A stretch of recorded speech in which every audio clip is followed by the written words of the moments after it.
Hello, everybody. How's it going? And welcome back to the Kill Corner Club podcast. I'm one of your hosts, James, and I'm joined, as always, by Tyler.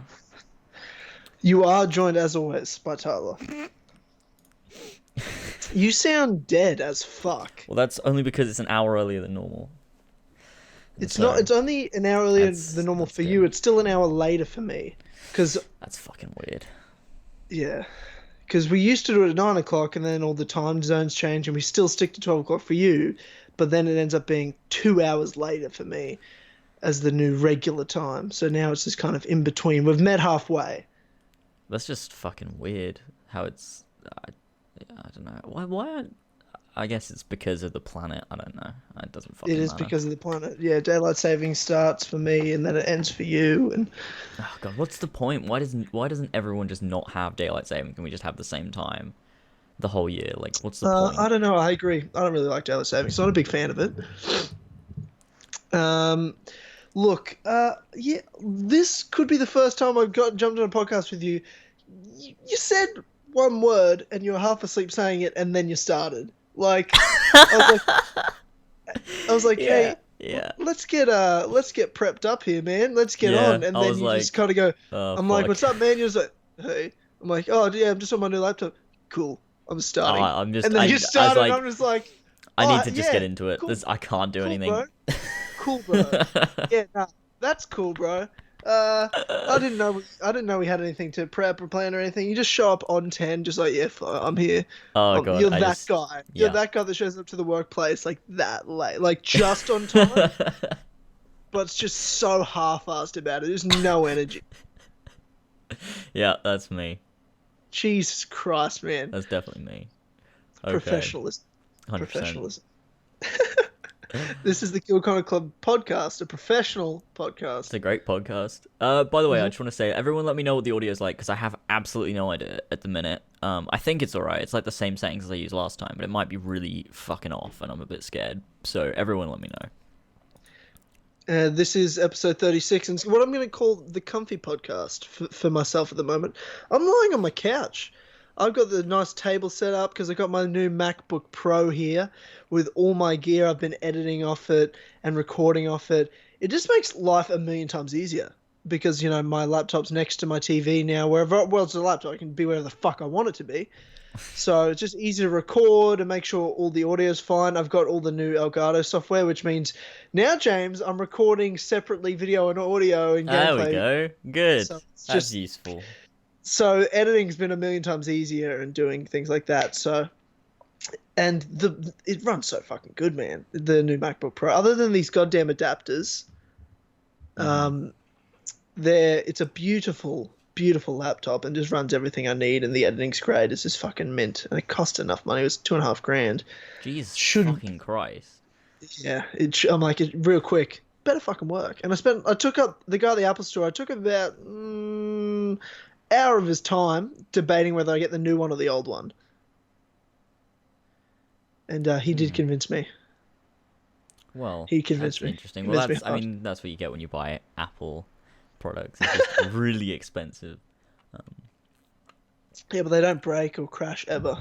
I've had my iMac for 5 years. It hasn't crashed once. Oh, nah. How has it not crashed once? Surely, like, because they work. You don't get viruses. They don't crash. That's it. Occasionally, you might have to turn it off and on again just because you've been using it for so long. That's it. Well, yeah, that's true. They're efficient. That's one thing about Apple products. But I still don't fucking want one. But you know, it's cool. Yeah, well, cool. Okay. What's been going on, man? If you can remember, if you do know where you are, you know you're I on don't a know podcast. what year it is, but I'll figure it out. Jesus Christ. I always think to myself because I'm, you know, I wake up on a Sunday morning and you're doing usually just you're finishing off your Saturday live stream, your time. And then I go to work today and I start getting messages on Facebook on like our group chat, and you're talking to Ethan, and I'm sitting there to myself thinking, James, we've got a podcast in, and it's going to be tonight for me, and it's only a matter of hours for you. Is there any way you could go to fucking sleep so you don't do this? No, you see what happens is because everything's so fucked, I just can't sleep. It's a fucking mess. And then Ethan starts messaging, and I'm like, I have to reply. I can't ignore this. I gotta reply to it. I have interesting things to say. And then I get carried away, and it's just a fucking mess. But we should be all good. And plus, Sundays are good because even when we do it at 12, I'm still up earlier than I normally would be. So it means that I have plenty of time to record stuff for the week because I run out. Have you run out because of Final Fantasy 15? That might be why I'm Yeah, no. Yeah, for sure. Thought that exactly thing. Yeah. Well, there's a lot. I got a fucking big list here. Really big list of stuff to talk about. And to catch up on, first and foremost. Because, I mean, what's been going on with you? The channel, everything like that. You've got, obviously, mostly Ezio Collection stuff at the moment. Yeah. That's, I mean, to be expected at this time of year, especially when that comes out. What else do you think's going to happen? But Horsey and Fox, you've been streaming. What do you stream? We streamed Mafia 3. Finally finished that. Snapped the disc afterwards because it's a piece of shit. Is there any way you can figure out an outlet for your anger that's not breaking shit publicly all it's the time? So much fun. It's amazing. Everyone peer pressured me into it. They were like, James, look, you know how much you hate this game? Just snap it afterwards. I think that's better than the endless abuse I would give it if I didn't snap it. Sure. No, I get what you're saying, but no, well, you definitely wouldn't get endless abuse, but it would end, but it's no, endless abuse is what it'll be like when the multiplayer battle finally happens and I prove to everyone and destroy you, and then you get abused when I destroy you. I'm totally gonna win. That's what I like to call. Oh man, you're a dead man. Anyway, snapping the disc. I just think to myself, you did it with Unity. You've done it now with Mafia 3. Look, man. Have you not started to figure out that maybe Ubisoft hates us? When I say us, I mean definitely just you. Is there any way you can not get every game company to fucking hate you? Nah. Just one. It's what I do. Time. It's my specialty. If you break a Square Enix disc, that's never gonna happen because they're a good company. Yeah, so that's true. It's fine. They always make good games, except for Just Cause 3. That was pretty shit, but it wasn't that bad though. Like it was boring. It was Just Cause though. What did you expect it to be? Well, I mean, I think Just Cause 2 is better. I think I played that for longer. I played Just Cause 3 for about a week. I thought Just Cause 2, was a bit more, but I thought it's only because I'd never played Just Cause 1, so this was a new thing. Playing Just Cause 3, I was like, I kind of just feel like I'm playing Just Cause 1. The wingsuit kind of ruined it, didn't it? Because when you, like, Just Cause 2, it was so cool when you were in, like, a helicopter and you jumped out and you were something different, whereas when you got the wingsuit, you're in the air all the time, so it wasn't special when you're skydiving and shit. Yeah, that's really true. I think that's similar to Saints Row 4. I mean, the game was pretty shit on its own because Saints Row has just gone horribly downhill, but it was because, like, there's so much you can do in Saints Row 4. Like, there's, like, you know, helicopters and planes and cars and everything, but you had superpowers and you could fly, so you didn't need to use anything. You could just fly. So it was kind of made everything else pointless. I think it's similar to that, except Saints Row 4 is a lot worse than Just Cause 3. Yeah, that's true. Same as a terrible franchise, but well, Saints Row 2 was not bad at all. It was actually really good, and it's really great. But Saints Row 4, I can agree, it's very bad. Yeah, cool. Anyway, I love how just quietly you said that, just like yeah, but it's I mean, what are you reading me, a fucking novel? What are you talking about? I can't hear anything you're saying. It was a pretty good game, but it's fucking. Stop mumbling. What were we talking about again? Just Cause and stuff. Snapping discs, yeah. Yeah, I was just like, look, I wouldn't mind being popular among developers for free shit at some point. But then I'm like partnered with you, business partners with you, and it's like, oh, okay, well, I'm only gonna do that to the very worst. And that Mafia 3 is probably one of the worst games I've ever played. It's a piece of shit. But 2K is a good company. Yeah, Like, they are a good they make company. a lot of games. Yeah, but they didn't make it. They published it. Yeah, well, Hangar 13 made it, and they're obviously fucking shit and don't know what they're doing. okay, So, well, you know. it's super aggressive. Well, they can try again. I'll give them another chance. But, like, Okay. try a bit harder. Is there any way you could just do better? Just do better.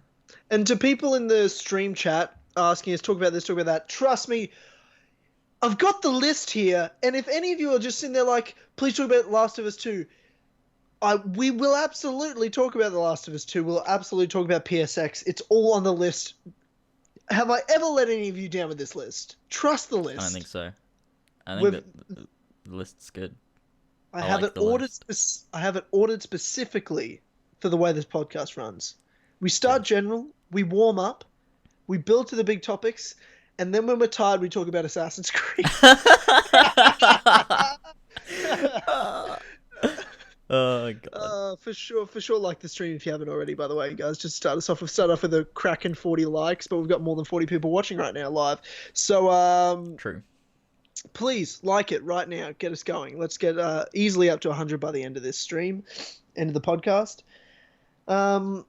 So also, James, also because you were late, we have to talk about some stuff that we would have talked about off air, but we have to talk about it on air. Oh, God. Just because organizing stuff. But that's your fault. End of the year with the podcast. Mm-hmm. We can confirm that this is not the last episode which you thought it was going to be for the year. We have one more episode, but it will be... This is the last live Kill Connor Club. The next one will be out in 2 weeks, normal time. Mm-hmm. Pre-recorded with... James, would you like to announce our final guest of the year? You bigged it up so much, everyone's like, oh my god, are you getting on Roger Craig Smith? Yeah. No, we're not. It's... No, okay, so... It's Craig Smith. So the last episode of the year, our guest is going to be the one, the only, Aftermath, Nick. Our lad. best friend. And it's going to be amazing. A beautiful Kiwi American friend. It's going to be a good one. Yeah. So, yeah, and absolutely. And we're trying to organize that and figure that out because I was like, okay, well, lists need to change because the final podcast, so the next podcast is going to be, you know, we did a similar thing. Well, we didn't really get much of a chance last year. We did a bit of talking about it, but because of, I think it was Loom was our last podcast, and that was more of an interview and real in-depth Assassin's Creed discussion after Syndicate and everything.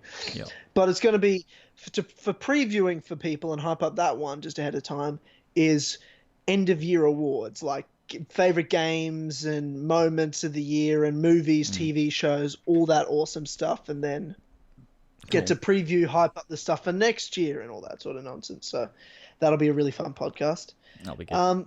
And then, but I think after not next week's, but the final podcast for the year with Nick, it'll be like a 3-week break or a 4-week break before we relaunch again for 2017. Is that correct? Yes. Something like that. Yeah. It won't be 2 weeks later. Let's just put it that way. Yeah, it'll be the end and then the start, like it kind of was last year. So we'll have like a couple of weeks, like probably like when I say a month, I don't mean like an actual month. I mean like a time that would resemble a month if it were in the right place in the year. But you know what I mean, like 4 weeks or something. So that's that, and then we'll be back. So I think it'll be like the second week of January. We should be back. I think. I'm not sure though. Yeah, hopefully. Well, you know, when we're ready, because we got. Hopefully, I was about to say, because we're gonna have a big thing next year. We hope we'll have a bunch of stuff to announce on that first podcast. Yes, we should do. No, we'll be fine. We always pull it off. We pulled this launch off this year. We'll do the same thing next year. It'll be fucking cool. Yeah, but last year, this year, all we had to do was just say hello, and that was it. No, man, we had to get it on we were launching it on iTunes. Oh, we did, didn't we? That's true. Yeah, we did do that. New designs, and that was a stressful week trying to, organize all that. Yeah, now we've got a lot more stuff. So, Jesus Christ. Yeah, okay, we're fine. It'll be even bigger next year. Yeah, absolutely. So that's really exciting. Cool. I wanted to get that out of the way probably before we started the podcast. But you know, we did it on this, all right. Good. And what else? Oh, I did. So I wanted to ask you about this. Okay. Well, just inform people about this. I thought it was hilarious. So I was on Twitter the other day, and I like to go through the Kill Connor Club hashtag sometimes, just to kind of scroll through, see some memories. But I also see tweets that have never either been directed at me or directed at either of us, kind of thing, Oh, like just yeah. people use hashtags and stuff. And I saw a hashtag. Someone had directed it at you, James, and they Okay. bought a Kill Connor Club T-shirt and said, "Oh, hang on, I've literally got the link to it." And it was so it's Snizer won at Oh no, Snizer. that's the guy that won the giveaway. He won the giveaway. Okay, Yeah. okay, cool. Anyway, but that's he gets the shirt, tweets at you. My new T-shirt of Kill Connor Club just arrived. That was like October 20th. And I realized that you hadn't at all acknowledged it or responded, so I just dropped a like on it, like Wait, end of really? November. Yeah, and then you've retweeted it and liked it. Oh, so that must be So why so I only saw it because you yes, acknowledged that's why I it. did it because I wanted you to acknowledge it, so I Oh just liked it. shit. I didn't realize. Yes, 20th of October he tweeted at you, and you only retweeted it like 3 days ago. Oh damn, because okay. I must have just completely missed it. So what I'm trying to say is, Tyler's better than James. Yeah. Yeah, Yeah, that completely essentially. follows that. Yeah. Well, I can't even find it. I'm looking through the hashtag now. I literally can't see it Hey, anywhere. no, it's all right. I've got the link right here to the tweet. I'll just drop it on you. How Drop it is on it yourself. not in my... Did he spell Kill Connor Club wrong? And have you somehow also spelled Kill Connor Club wrong? Yes, yes. I spelled Kill Connor Club wrong. No, mate. Actually, no. It wasn't a hashtag. It was just Kill Connor Club. So he Like I just typed in Kill Connor Oh, Club. okay. Okay. So I checked the hashtag and then I also just checked mentions of just the three words Kill Connor Club. You know, Oh, yeah, just I like to. November 24th. Fuck, how did I... A whole month later and I completely, essentially ignored it. Okay, well... Good job, James. Nice. Cool. Alright. Well, I missed that somehow, completely. Good job, James. I love you just talking to yourself. Oh, yeah. Tyler actually cares about his subscribers. Yes, I do, Billy Boy. I absolutely do. Mariana, James is a cunt. Jesus. That's just fucking aggressive. What did Elva call you, a retard? Oh, probably. Fucking bitch, cunt. Right, anyway. Okay, well, yeah, That got okay. aggressive. That's super mean. Yeah, super aggressive. Super aggressive. Yeah. You know something I've noticed, which a lot of people probably won't know, is that this is kind of really off topic and doesn't really need to be said. But the when you watch the Kill Connor Club like you are right now, I don't know why, but the color of like the background, like the Kill Connor Club, like the whole thing, just is not the right color. Like, why is it so orange? What are you talking It about? doesn't look like... So, like, when you're on, like, the stream and you can see, like, there's me and you and the Kill Chronicle logo and, like, the Animus stuff. The whole thing is, like, really orange. You probably can't tell because that's the only thing you can see. But I have the normal OBS thing up. And the normal one, like, the logo looks like this perfect red color. But on the stream, it just looks so off-colored. I don't know why. I don't think so. Trust it's fine. me. I'm watching it on YouTube. It looks exactly the same. I'm gonna Contrasted screenshot to this. which is my desktop background. I am gonna screenshot this right now. And I'm gonna post it on Twitter. And everyone can go see it. I'm just gonna hashtag Kill Connor Club, and it's not gonna make sense to anyone unless you know what I'm talking about. All right, Okay. all right. I tweeted it. Now you can see the comparison. Like the one on YouTube is so weirdly colored compared to the proper one. Okay, it's up. Okay, I'm refreshing the Twitters. I've got hashtag. It doesn't. It just looks brighter. What are you talking about? Orange? Are you colorblind? But it's like an orangey color. Like the text doesn't look as red. Like, so are you talking about the? Huh. No, but mine's red on my YouTube.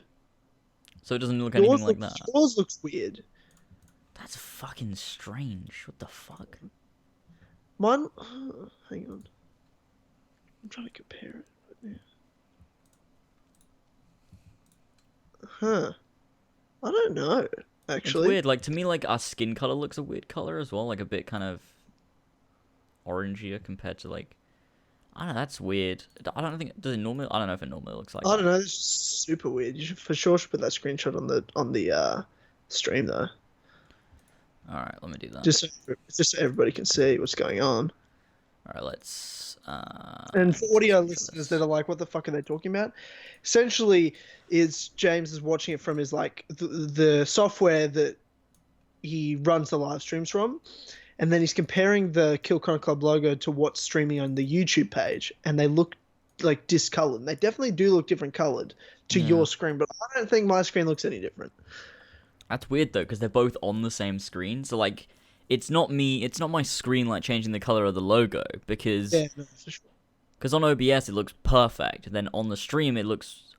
That's surely that's not just it being slightly compressed makes the color change completely, right? What? I doubt it. Billy just tweeted you his screenshot of his screen, and it's like it looks normal to me, and it does, and it looks normal to me as The well on my screen. fuck? Why does mine look so fucking wrong? I don't know, man. I do That's not know. fucking weird. Yeah, Okay. that is weird. Well, that's fucking weird. All right. We'll forget Everyone's that. yeah, yeah. It's Hmm. people are saying theirs is red. Oh, nah, you know what's hilarious though? When I put up the picture, like the screenshot, it just looks fucked again. So like I can't I can't see it. So it's like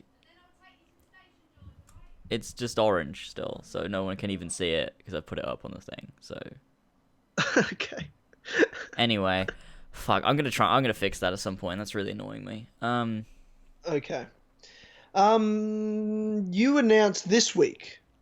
So Yes. if you want to tell the world about this, the people on this who may have missed it, audio listeners, YouTubers, the 24-hour live stream this year. Yeah, I What's the did. go with that? Well, When is it? What's going on with it? What's the okay. charity and what are you playing? Cool. Okay, so for anyone that missed it, if you do want to find out more information, you can check it out on my channel. It's like it's gonna be my featured video until we do the stream, so that people don't miss it. But essentially every single year for the past, it'll be the third year now that we've done a 24-hour live stream for charity around Christmas time.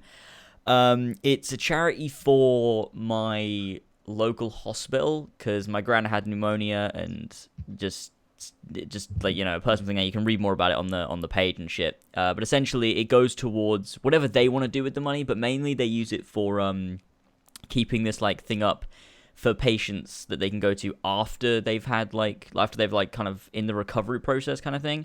Because my gran said that really helped, and it really helps a lot of people. And you know, they really wanted to continue doing it, and they kind of almost had to shut it down because it was a lot of extra money.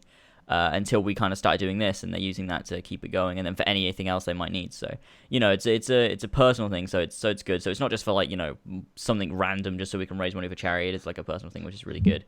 And what we're going to be doing is stream for 24 hours on the 22nd of December, starting at 11 a.m.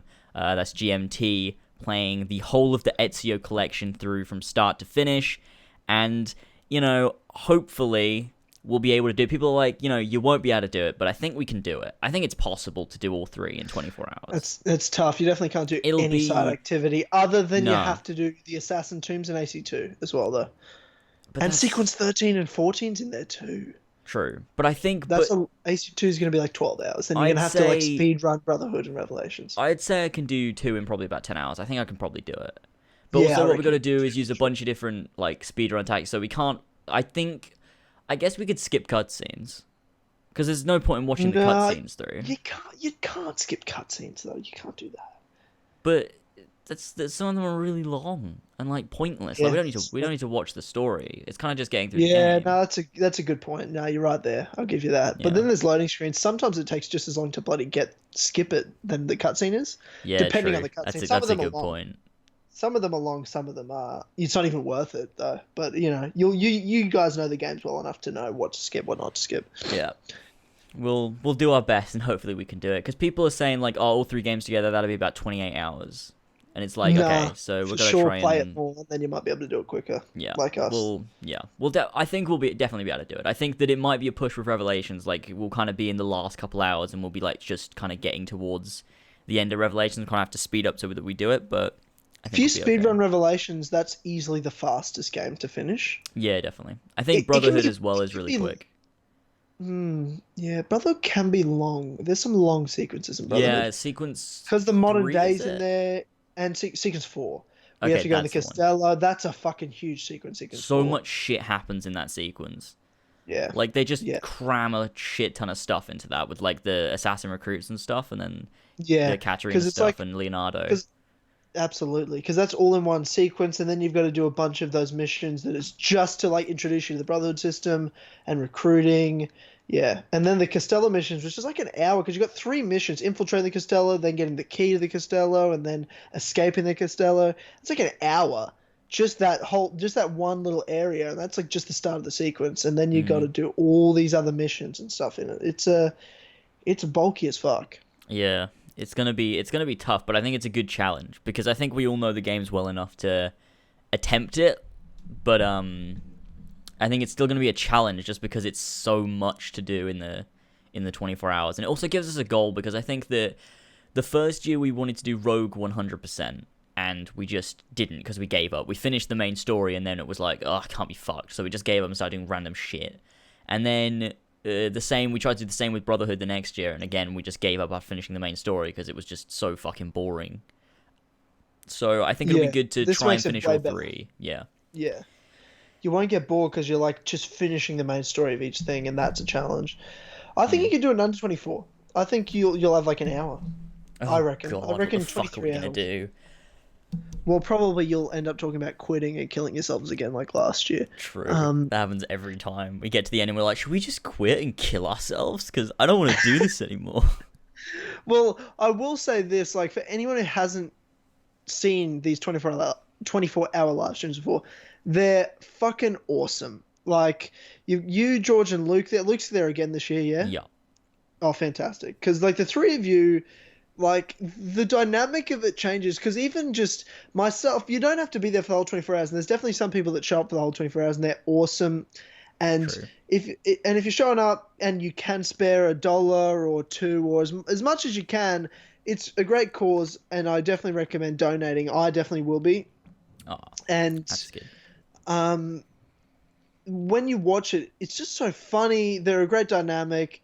It's always fun, and there's always a great group of people there watching. But also, for me, who kind of jumps in whenever I was free, because I was working through it, but like I'd get home, I was watching it. Then in the morning, I watch it before work, and then on my breaks at work, I was jumping on and watching and seeing you guys deteriorate, and they go from at the start it was really fun, and then I remember jumping in the morning at one point, and you guys are just arguing with each other. You and George had full-on arguments. I remember the main one was like who sells their old consoles to get Oh when they yeah, get. and George was so pissed. He was like, "So we don't have enough money to sell their old console." I'm like, "Well, just fucking You're such a like, cunt, James. You're such a oh, cunt, James. oh, I was laughing so hard. I was like, this is hilarious. I just started throwing grenades, like adding fuel. Nah, James, I agree with you. And then I'd be like, then I'd just turn the tide, be like, nah, George, you're right there. How about this? How about this? Like, I'm just fucking throwing shit into the fire.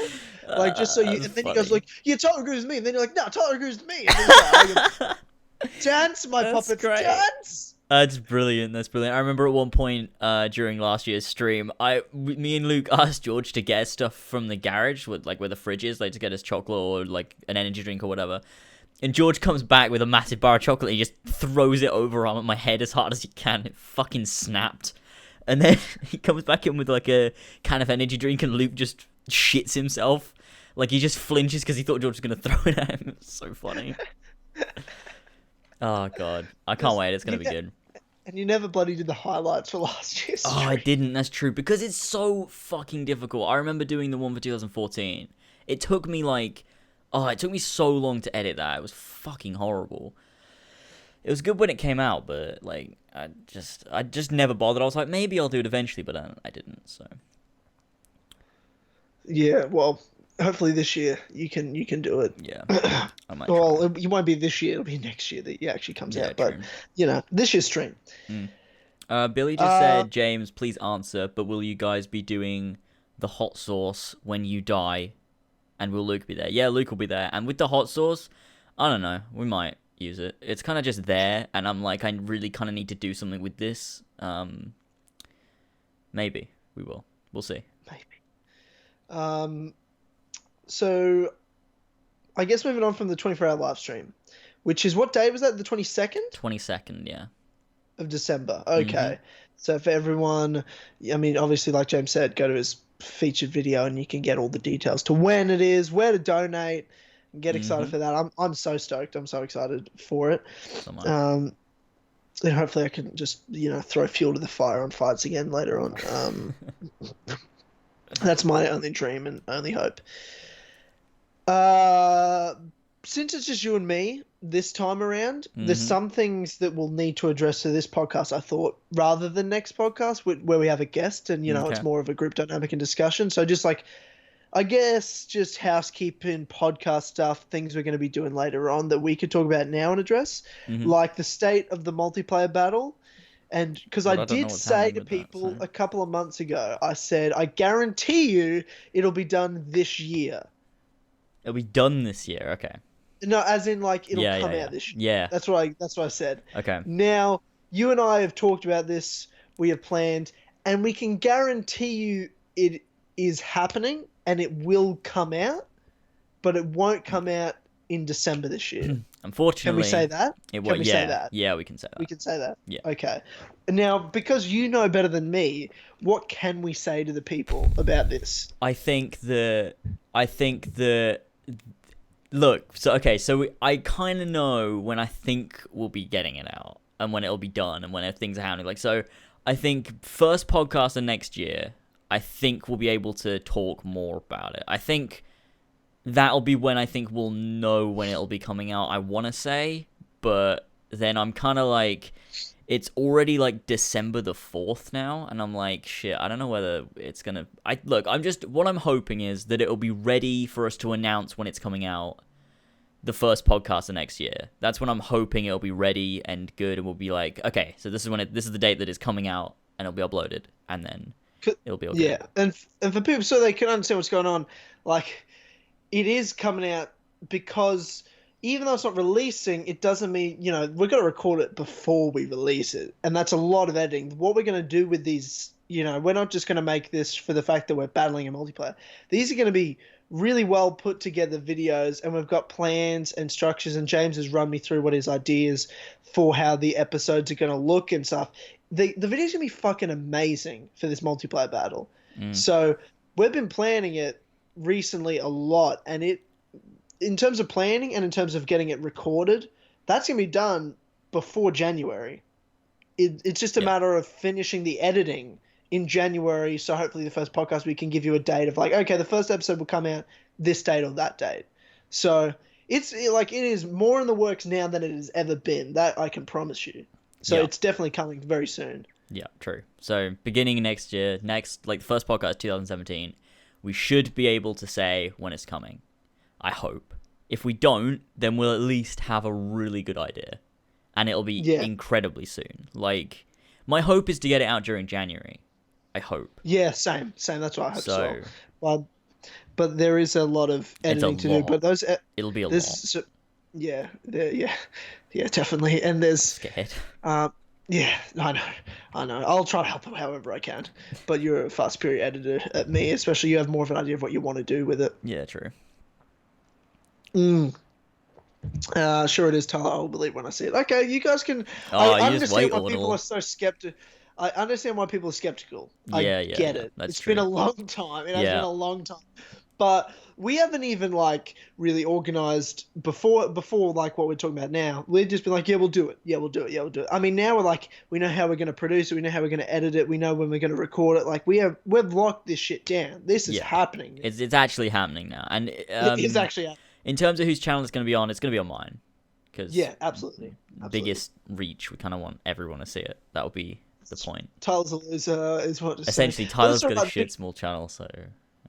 Yeah, well, don't worry, because when I beat James and destroy him, the channel will become mine. I've just added that to the contract, by the way, James. So I hope you agree to that. And then The winner gets the other person's channel. Yeah. And can do whatever they want. I don't want your channel. Well, that hurts. It would be, out of your 17,000 channels, it would become your second most I successful could make channel. that my second channel. I could make your channel Lasers Vlogs 2. Lasers Vlogs 2, the bad vlog channel. Yeah. Great. Oh my god, I just realized Tyler and Joel were reunited. There must be legendary tales. I refuse to believe there isn't. Oh god.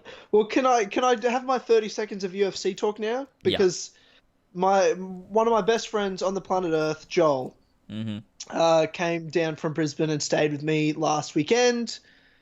And it was because UFC was in Melbourne for Whittaker versus Brunson, as well as all the other Aussie fighters fighting on the card. So he came down for that, as he did last year for when Ronda Rousey fought Holly Holm in Melbourne. So we went there. So 30 seconds of UFC talk. I can give you guys a rundown, and then I can talk about the Joel shit. Do you want to start the clock for me? Yep, and go. Okay, so there's plenty of Conor McGregor stuff I can talk about. Stripping the featherweight title, ridiculous bullshit statement. He's the featherweight champ. He's the featherweight champ. That's all I can say.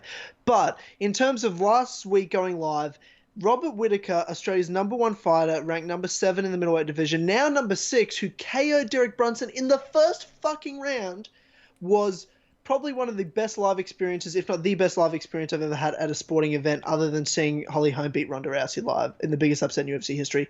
My God, the crowd went fucking insane. I got goosebumps. I was like crying. It was amazing. So yeah, that's my 30 seconds of UFC talk. That went really quick. That was a really quick 30 seconds. Yeah, it's because last time we had 2 minutes because Conor McGregor KO'd Eddie Alvarez, became the first ever two-way world champion in the history of UFC. Anyway, moving on. So in the last week, because we're still on fucking, I have so many things under my catch-up title, like, to get through. Do you have like subtitles? What does your list look like? I don't think I've ever seen a list. So the big topics, like, I'll give you an example. I'll run you through this list here. Okay. So you can all see behind the scenes of the list. I have at the top of everything, I have catch up.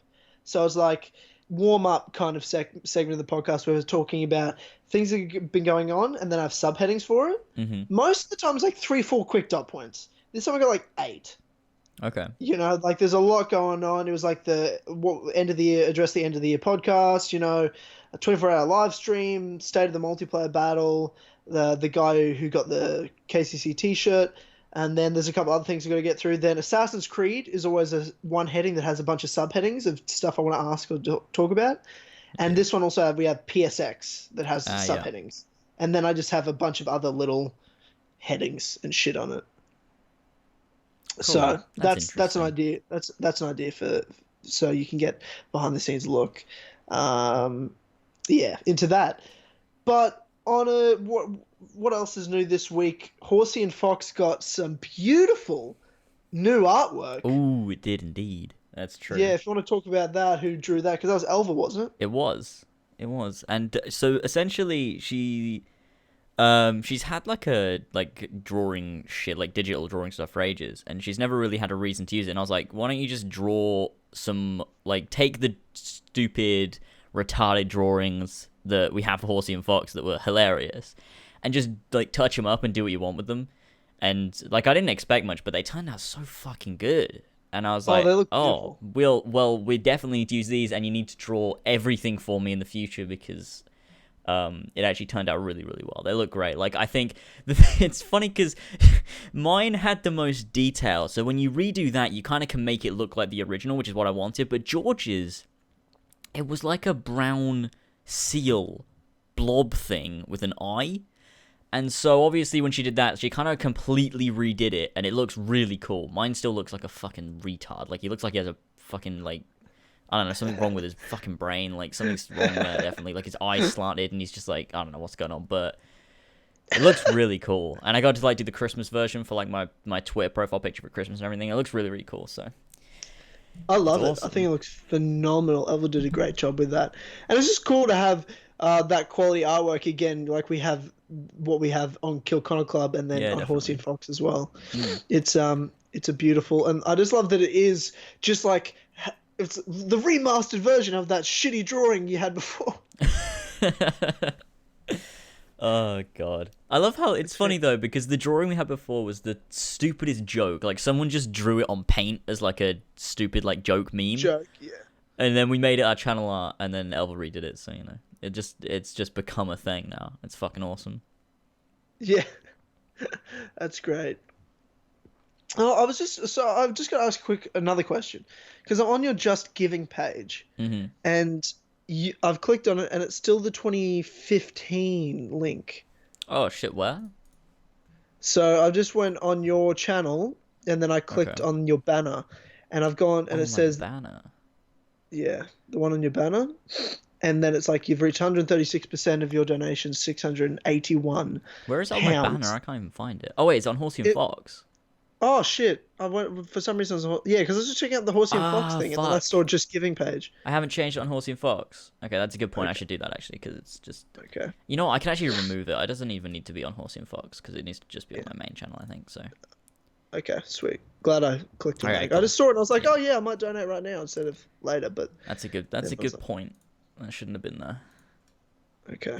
Cool. Where is you just? Yeah, there we go. I've clicked on your actual 2016 link. Yes. You can donate, ladies and gentlemen. You can donate right now if you want to. By the way, can indeed. To the Just Giving page. You don't have to wait, unless you're like, I want to be called out for donating on the live stream. Then I understand. Do it then. That's a good bonus for that. But we will read them all anyway. Like, if you donate before the stream, we'll read all of the current ones that we have out before we get into the stream. So you won't be left out anyways.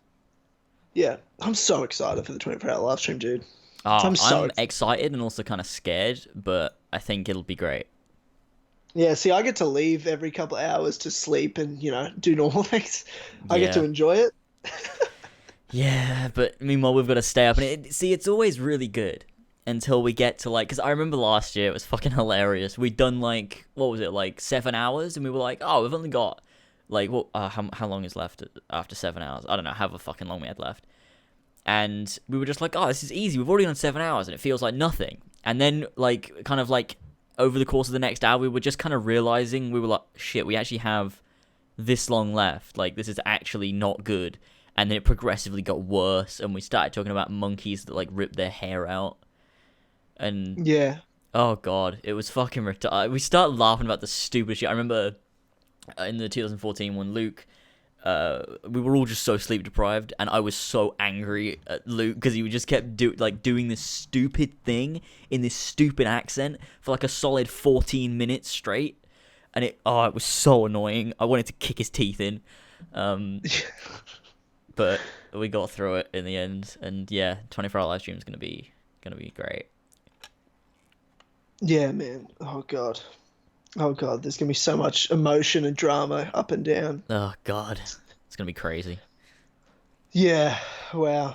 So I just got a bit of a downer in the chat here. What's so our podcast, our good friend Brendan, he's just got word his grandfather has passed away. Oh shit. So yeah, I'm really sorry to hear that, man. So thoughts are with you and your family. I know what it's like to lose a grandfather, and mine was my hero, so I understand how tough it can be. So thoughts and prayers out to you, my friend.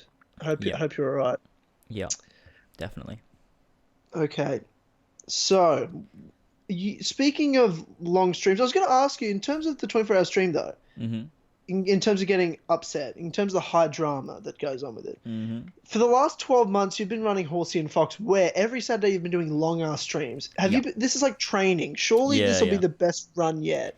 I think so. I hope so, because I think that you're used to this. Yeah, the longest Horsey Fox, what the fuck? The longest Horsey and Fox stream we've ever done, I think, was the almost 16-hour one we did for Kingdom Hearts 2, where we did all of the data battles and the Lingering Will. That was a fucking long time to just be fighting bosses for a straight 16 hours. Jesus Christ. But yeah, it's been like training. That's what me and George have said like a couple of times during the streams. We're like, we should be good for the 24-hour stream because this is good. Like, we've got this. But still, like, 16 hours. That's still like, what is it? Like another 8 hours? Yeah, that's true. Then, that's true. But, Like, it'll be a struggle, but I think it'll be the best one yet, I think. Especially since we're starting in the morning, so we kind of just wake up, do the stream, rather than... Because the first time we did it in the evening. So we, like, stayed up for the whole day. Then we stayed up for 24 hours in the evening. And that was a fucking terrible idea. Because we were up for, like, 30-something hours. It was fucked. Yeah. Yeah, fuck. I don't envy you. I don't envy you. Because, I mean, when I record for, like, videos, I might sit down and do, like, a 3-4 hour recording session like I did the other day. Just, like, I did some Brotherhood, did some, like, Revelations and Ezio Collection stuff. I'm exhausted after 3-4 hours. I'm like, fuck. I don't have the same energy because I want, you know, my videos that I record first, and I always purposely record the ones I think I need to be hyped up the most first. Because I go down and down and down. So I admire, when I watch you and George, I'm like, 8 hours and you guys are still going. I'm like, holy fuck. I could not do that. I simply could not do that. The thing is, though, with live streams, it's a lot easier to do them for a long time. Because when you record, you want to make sure the video is like a quality video. So, like, you don't want to be there, like, kind of just yawning and, like, being, like, silent for a lot of time. But whereas with streams, I think it's way, like, people expect it to be a lot more chill. So you can just kind of just sit there in silence playing a game. And people just kind of like, yeah, this is just to be expected. So I think it's a lot easier, especially because me and George, especially when there's two people as well, I think it's easier to keep going as well. Because we can kind of just bounce off each other and it's all right. That's true, but so. I mean, I guess, but I don't know, man. Like, I don't know. I just had Joel here and we sat down and did like a couple of hours of Battlefield 1 and we're both just like, you want to do something else? Like anything else other than this? Like, you know? It's just, I don't know we're if just that's... good at it. Yeah, well, that's true. And you guys are, you know, veterans and experienced. The only time Joel records anything is like once a year with me. He's like, I just force him. I'm like, so Joel, everyone likes you better than me, so you're going to have to do some videos with me. And he's like, oh, okay, well, if you say so, then that's it. And then he's forced to. Whereas you and George are like veteran streamers. True. One day I'll stream. One day you'll get there when you're like 30 and Australia gets like... catches up to 2016 internet. Upload. In 2026, we'll have 2016 quality internet. Oh god, poor Australia. Yeah, but that's the thing. We've got NBN coming, like in a lot of places. Like my university has NBN, and I went there and uploaded a video, right? And a video that would take 2 hours to upload at home took 5 minutes there. Oh, so I'm like, okay, that's heavy. We have the internet in the country. It's just not in every household yet. Okay. We're trying. Like that's good. That's good news. Yeah, I just don't live in an area with NBN. I had a place I was going to move into. I'm moving in a couple months. The place I want to find a place with NBN. That would be very useful. Yeah, that's my goal. Where I move to, that's on my list. If it's a great place and doesn't have it, I'm not going to fucking, you know, be like, no, sorry, don't have NBN, not doing it. You know, I can live without it, but it's on my list of things that would be a seller for me. That would be the top of my list. Actually, that'd be the only thing on my list. Yeah, well, you don't have to pay rent and bills and shit. I could live in a shed as long as I had good internet. Fuck off, dude. I mean, I couldn't actually live in a shed. I don't think anyone could live in a shed. Depends what's in the shed. It might be a big shed, like a big one of those ones that has like a bunch of cool shit in it. But what is wrong with you? I don't know. Oh my god. If it was a big shed. Okay, mate. Well, righto. Yeah, me and my sheds. The last couple of weeks there's been a lot of nice, delicious chill streams. You were playing like Everyone Has Gone to the Rapture and stuff like that. I did. And those are always fucking awesome. I love those. Just where it's like, it's not about the game. It's just about kind of the community gets on the chat and we all just have a kind of catch up. Yeah. There was another one recently that Ethan did. Did I watch this? Did you watch it? You definitely did, because I started getting messages about it from you. And then I realized that it was all you motherfuckers were on the stream. Oh, yeah, I remember now, yeah. Oh, yeah, you should remember. You might not remember it at the time because you were drunk as fuck. And I started getting messages about the podcast going, we should have this person on and this person on. I'm like, I'm like, hey, Jamie told me to do it. Are you high as fuck right now? Like telling me like the most ridiculous like guess and full serious like, dude, nah, like really good. I think we really should. And I'm like, dude, we might have to stop the podcast because we can't work together anymore. Like, that's the end. Like, if you're serious, I'm afraid we've just. Oh god, This is that's the point great. of the podcast where we have to go our separate ways. And it turned out you were drunk as fuck on a stream, one of Ethan's streams, and you're all talking about send Tyler messages and say this and that and fuck with him. And I'm like, God damn it. God damn it. Yeah, that was fun. Son of a bitch. And then you put up a nighttime vlog. Oh, You were Nalog drunk. 1. What was that? Please, everyone watch it if you haven't. It's the most ridiculous thing. I laughed so hard at you. I didn't realize until I watched it back recently. I was like, what the fuck?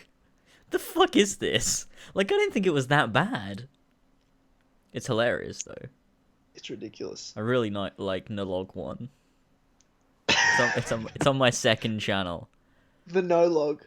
Oh, it's brilliant. It's God. it's so it's so funny. I opened the vlog with, "Hey guys, welcome to the stream." It's not even a fucking stream. What I am know. I was doing? watching, you're so drunk. That was What retarded. possessed? What possessed? What were you drinking? Obviously, I only had one cider. Obviously, Tyler. That's true. And then Half a cider. Half cider. Yeah, like half. 15. Like A cup. 15% alcohol content, and you're just like dead. A small cup of cider. Like 100 mils. I had apple Yep. juice. Apple juice, and you're fucked. You had Listerine, and you're just like fucked up. Oh god, what's this comment we just got? What's that?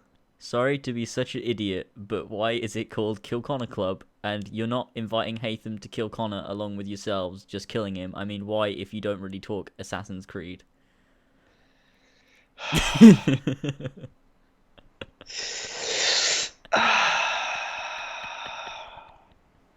Hang on, can I send you a picture and you can put it up on the stream as like the representation of how I feel about that comment? Okay. Yeah, so I'm just going to quickly send this to you. Actually, you can see it. It's my pinned tweet. It's actually my face about James and something he's done recently. I'll go on and I will... Yeah, there we are. Okay. Where can I find it? Jesus Christ, for sure.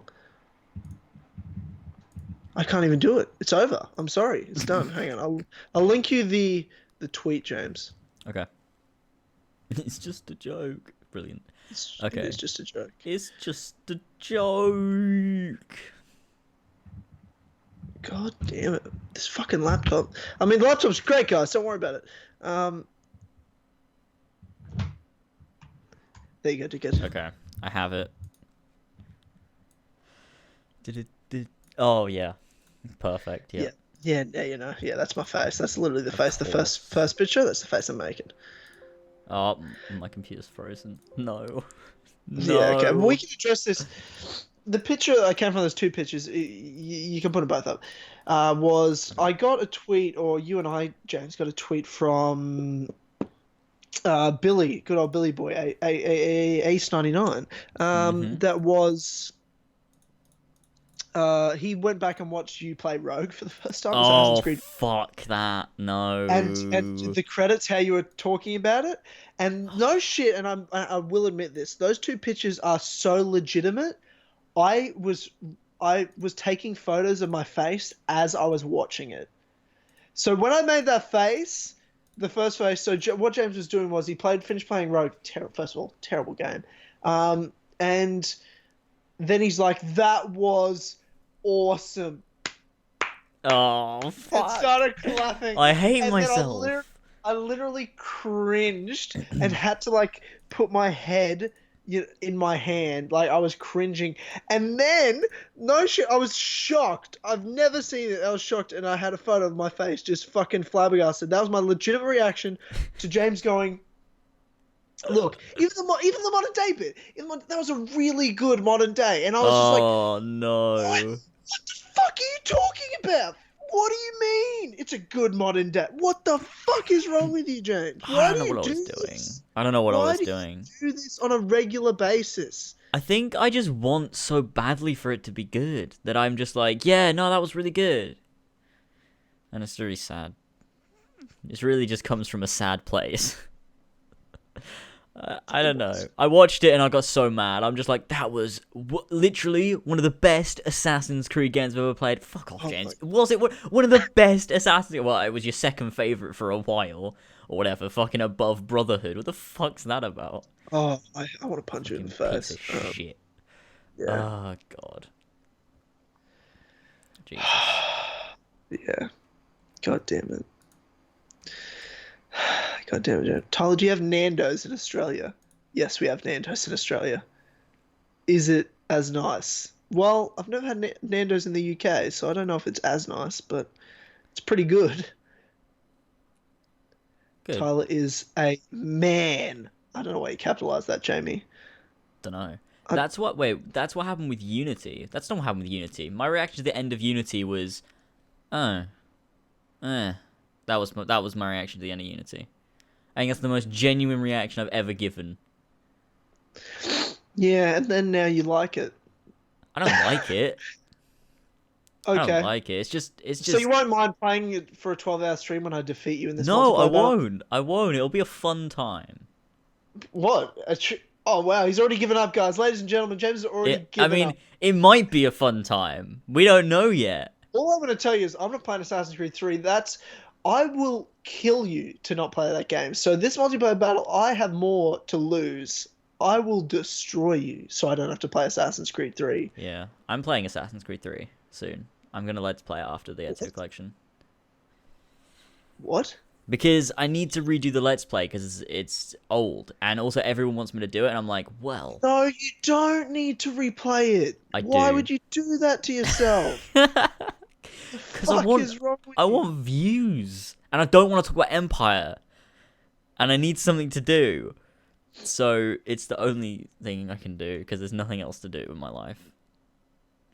I hate you. If I have to talk about Empire one more time, I'll fucking cut my own throat. Oh, God. I can't do it. I can't fucking do it. It'll be the death of me. It's horrible. So even though it's on the list of this podcast, we can't talk about it? Okay, yeah. No, it's not actually on the list, is it?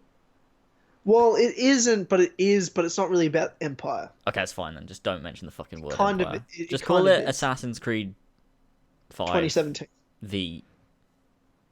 Yeah, even though we've had 15 Assassin's Creed titles in between now and Final Fantasy's announcement. Yeah. Final Fantasy 15's announcement. Call it Assassin's Creed 2017. That's what we can call it. I just can't stand the fucking word Empire. Makes me want to kill myself. Does it though? Do you actually want to end your life when you hear the word Empire? It just kind of gets me angry. And I'm like, oh, God, Empire. Ugh. Yeah, that's a good point. But do you know what else gets me angry? Do you know what else gets me angry? Here's my segue. Okay. You'll love this. Do you know what else gets me angry? What? Vegans.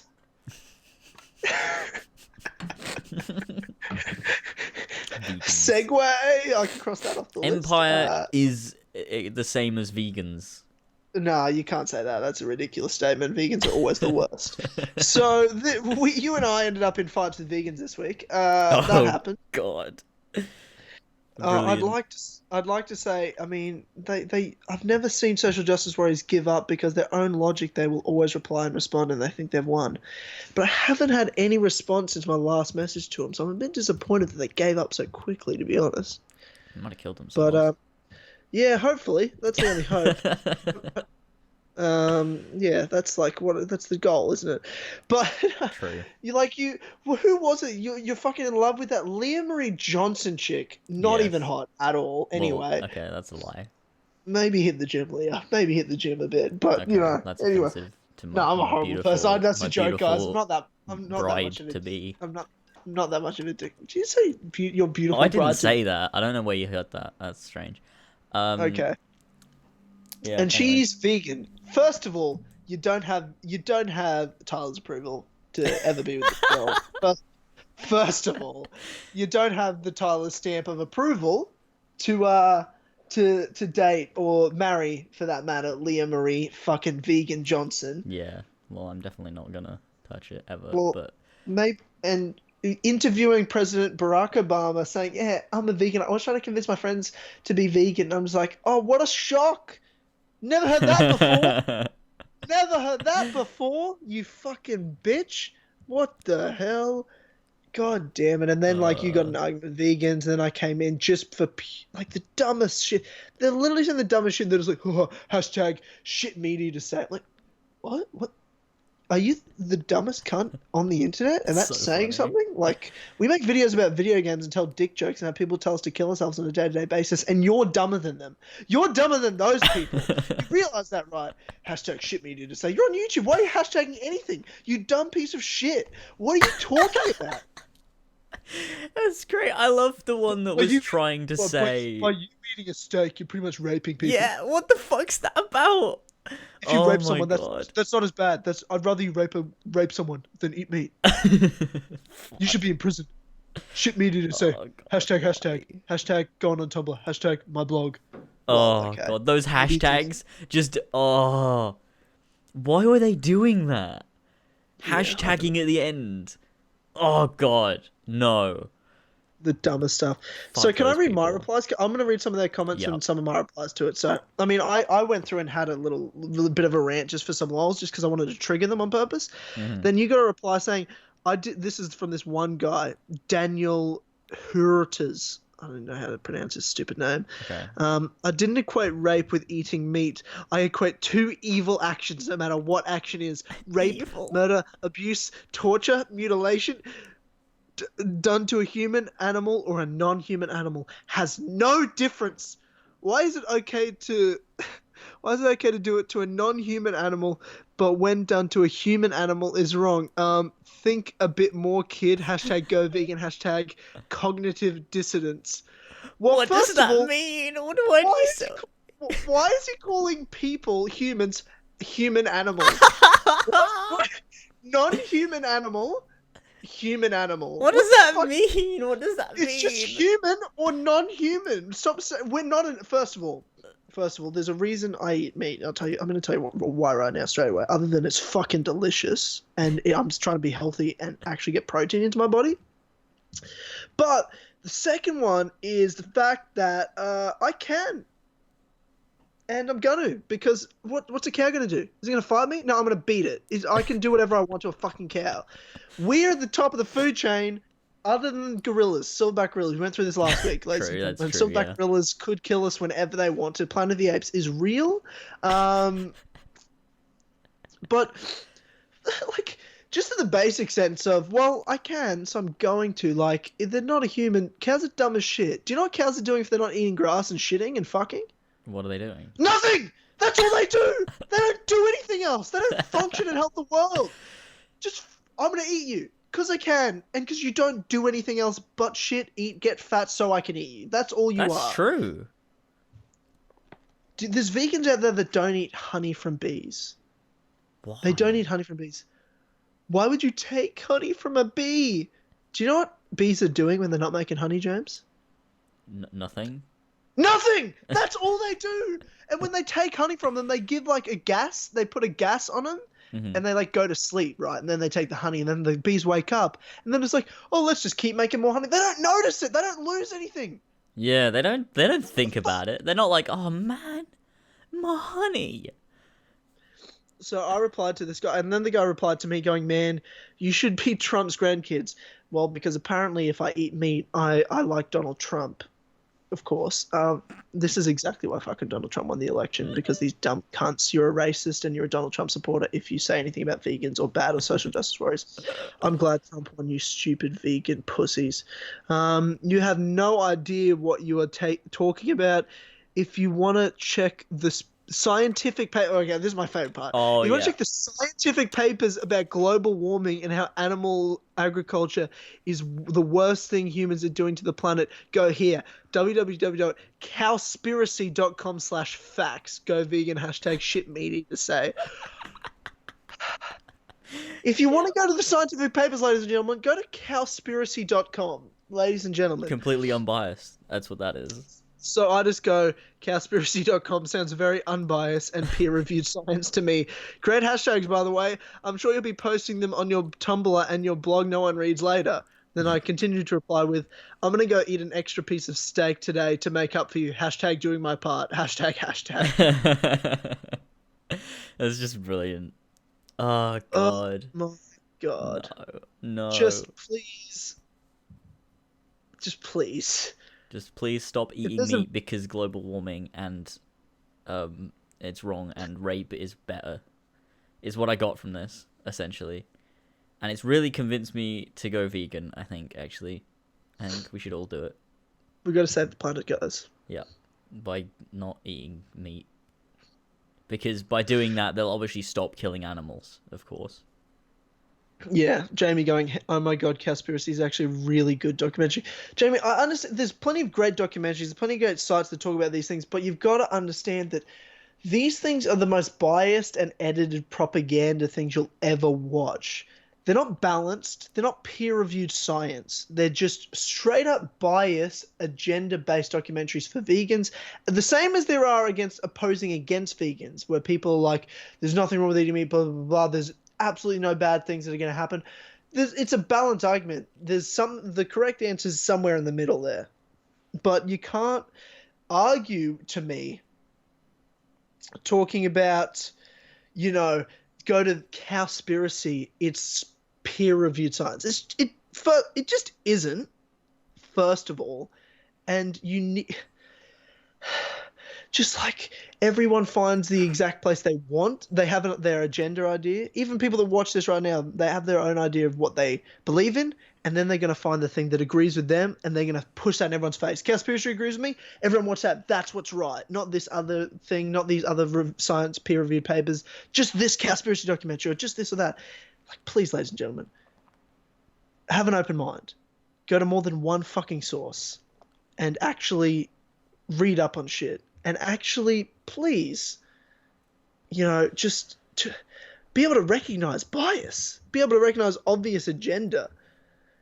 That's all I'm saying. Yeah, definitely. So fuck vegans is what I'm saying. Yes.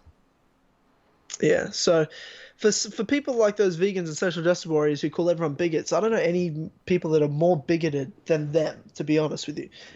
But anyway... onto something actually cool. Done with vegans. That went a weird turn. I didn't expect to go there. As soon as I bring them up, I lose my shit. So, James, that went for a while. We've been going for an hour and 10. Good. We've got a few things have happened. We'll talk about PSX in a second, but before we talk about that, I'd like to talk to you about a game that just released. We've got something called Final Fantasy 15. Yeah, it's I probably never heard of it. It's a small game. Small game, not a big deal. Yeah, that's I don't know what that's called actually, because it's not a big game. I mean, it's not a small game. I'm still so tired. I don't know what the fuck I'm talking about. Okay, so James, why don't you explain to the people here? Yes. Well, because I haven't played Final Fantasy 15. And for those who are listening, we're not going to spoil Final Fantasy 15. There's not going to be any spoilers about story. Yes. We're just going to talk about the game in general terms. I don't know anything about it, so I'm just going to ask general questions. I'm going to interview James here. This is the Title Interviews James segment. About Final Fantasy 15, like he's a developer and knows everything. Yes, exactly. Because I do. I don't. Yeah. But, okay. Again, because I haven't fucking finished it. We're not going to spoil it, guys. We're not going to spoil the game. Yeah, we're not going to talk about the story.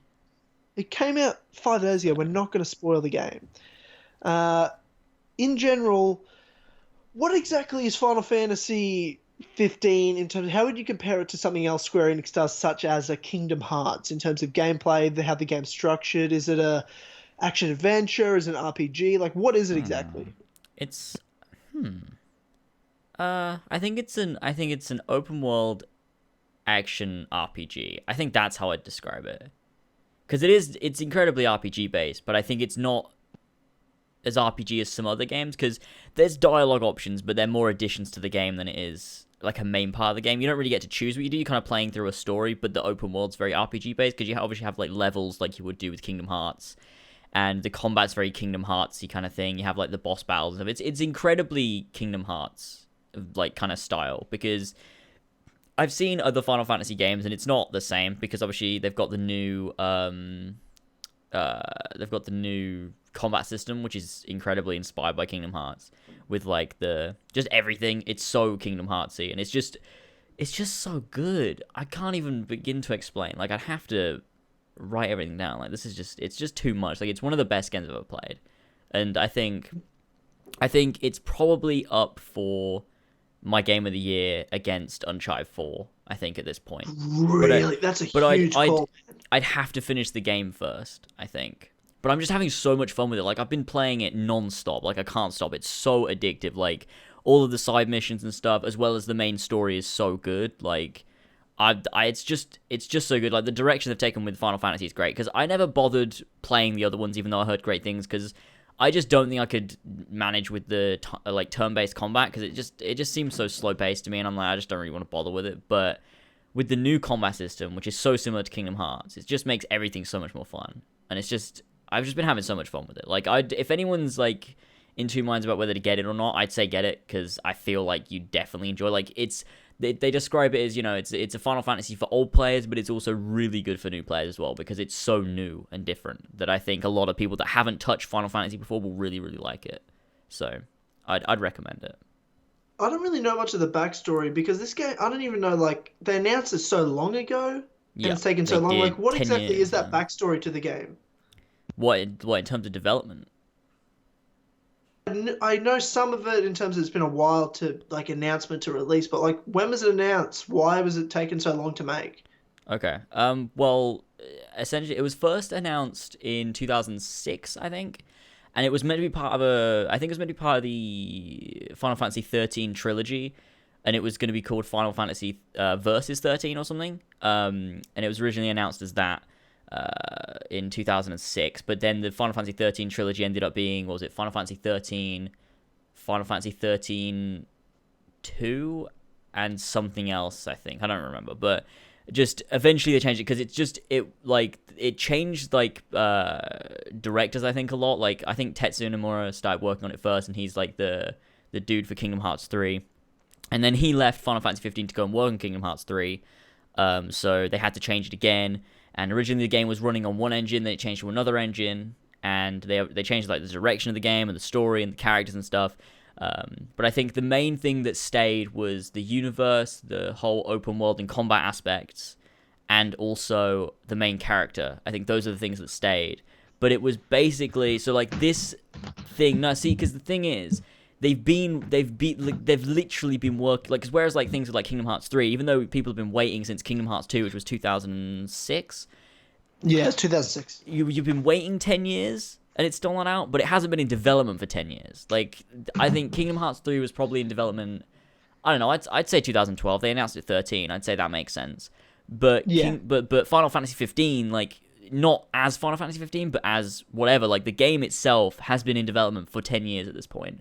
And I'd say That freaks me out because it's such a classic Square Enix story that I'm like, wait, what if they do this with Kingdom Hearts 3? Like, we keep thinking, oh, it could come out next year. What if it's like yeah, true. 2025? Fuck that, man. Fuck that. It's true. It could. It's very possible. But like, it's kind of crazy how long it's been since they first announced it. Like, for people that have been waiting for this game, like, it's weird because it's called Final Fantasy 15, but obviously when they first announced it, it was Final Fantasy Versus 13. And since Final Fantasy 15, like, as it is now, was first announced as Versus 13, they've had Final Fantasy 13 and, like, was it Type 0 and Final Fantasy 14, both of those, come out in between that since they announced 15, and 15's finally out. People have been waiting ages, and I think it had a really good response, especially from old fans as well, which I didn't expect. I thought, you know, them changing up the combat and stuff, old fans are going to be like, no, this is a shit game. Like, just because that's what fans do. But it's had a really good response from everyone, which is great. It's always good to see that, because I think Square Enix makes such good games. Like, especially the Japanese ones, like with Kingdom Hearts and Final Fantasy, because they're fucking great, and Kingdom Hearts is so good. But yeah, Final Fantasy 15 is great. I think it's... Did you get into the Final Fantasy thing just based on it being Square Enix and you got into Kingdom Hearts? Yes. Okay. That's why. See, as much as I've loved Kingdom Hearts, I've never gotten into Final Fantasy, and still this just hasn't done it for me. Really? It's just, yeah, no, it just definitely has not done it for me. I have no interest in playing 15. It looks, for So people that are good. into that, it looks great. Like, gameplay-wise, looks very innovative. It looks very Final Fantasy, but it's just not the type of game I want to play. It's not the type of, like, I probably wouldn't, I don't know if I would have, I'd struggle to get into Kingdom Hearts if I hadn't played it, 15 years ago. when it first came out. You know what I mean? True, I Like, suppose. it's just because I'm the type of dude that's super stubborn about getting into games. I take a while. I only played Uncharted this year. You know what I mean? Like, I was 9 years late to the party, and I loved it. But I'm the person that takes so long to get into something, and when it's something that's so weird and different, that's even harder. It's even less likely that I'm Yeah, gonna but play that's it, like get into people it. with like Kingdom Hearts. They're like, nah, I don't want to play Kingdom Hearts. It looks dumb. But it's not dumb. It's the best. Well, Kingdom Hearts is different. Kingdom Hearts is the greatest franchise of all time. Yeah, but Final It's Fantasy different, 15, different. like, Yeah, it's you definitely. need If to you say try Final it. Fantasy 15 is as good as Kingdom Hearts, It's not. It's I not mean, at you can lose my all. number right now. You can lose my number. But Podcast over. But yeah, yeah, it's not. It's not anywhere near as good as Kingdom Hearts. Just because people have asked me like, how does Final Fantasy 15 match up to Kingdom Hearts? I'm like, well, it just doesn't, because Kingdom Hearts, for one, is an ongoing story about these characters that are just amazing. Plus, there's so many things about Kingdom Hearts that are just better to me than Final Fantasy 15, and I think. To be honest, I think one of the main things with Kingdom Hearts for me is the ongoing story, because I just love following a story constantly and having all these different things that link together to this story and awesome universe, whereas Final Fantasy 15 is obviously just one standalone game that's just itself, and then Final Fantasy 16, or whatever the fuck they do next, will obviously be a different story with different characters, and, you know. Final Fantasy 15 versus Final Fantasy 15 part 1.5 or something. Final Fantasy 15 versus 13. Oh god. Oh god, Final Fantasy. I don't know what they do with their titles. People like a lot of game I don't even know anymore. Kingdom Hearts 0.2 Birth by Sleep Fragmented Square Passage. Enix, what are you doing? Just come up with a Kingdom normal Hearts name. 2.8 Prologue Final Chapter. Uh, Prologue Final Chapter. It's the most contradicting name I've ever it heard doesn't in my make life. sense. Square Enix, I just don't even understand what they're doing. This is Kingdom Hearts 2.8. The thing is, though, Prologue Final Chapter. It's the greatest and worst name I've ever heard in my as life. weird as it is, it kind of does make sense, doesn't it?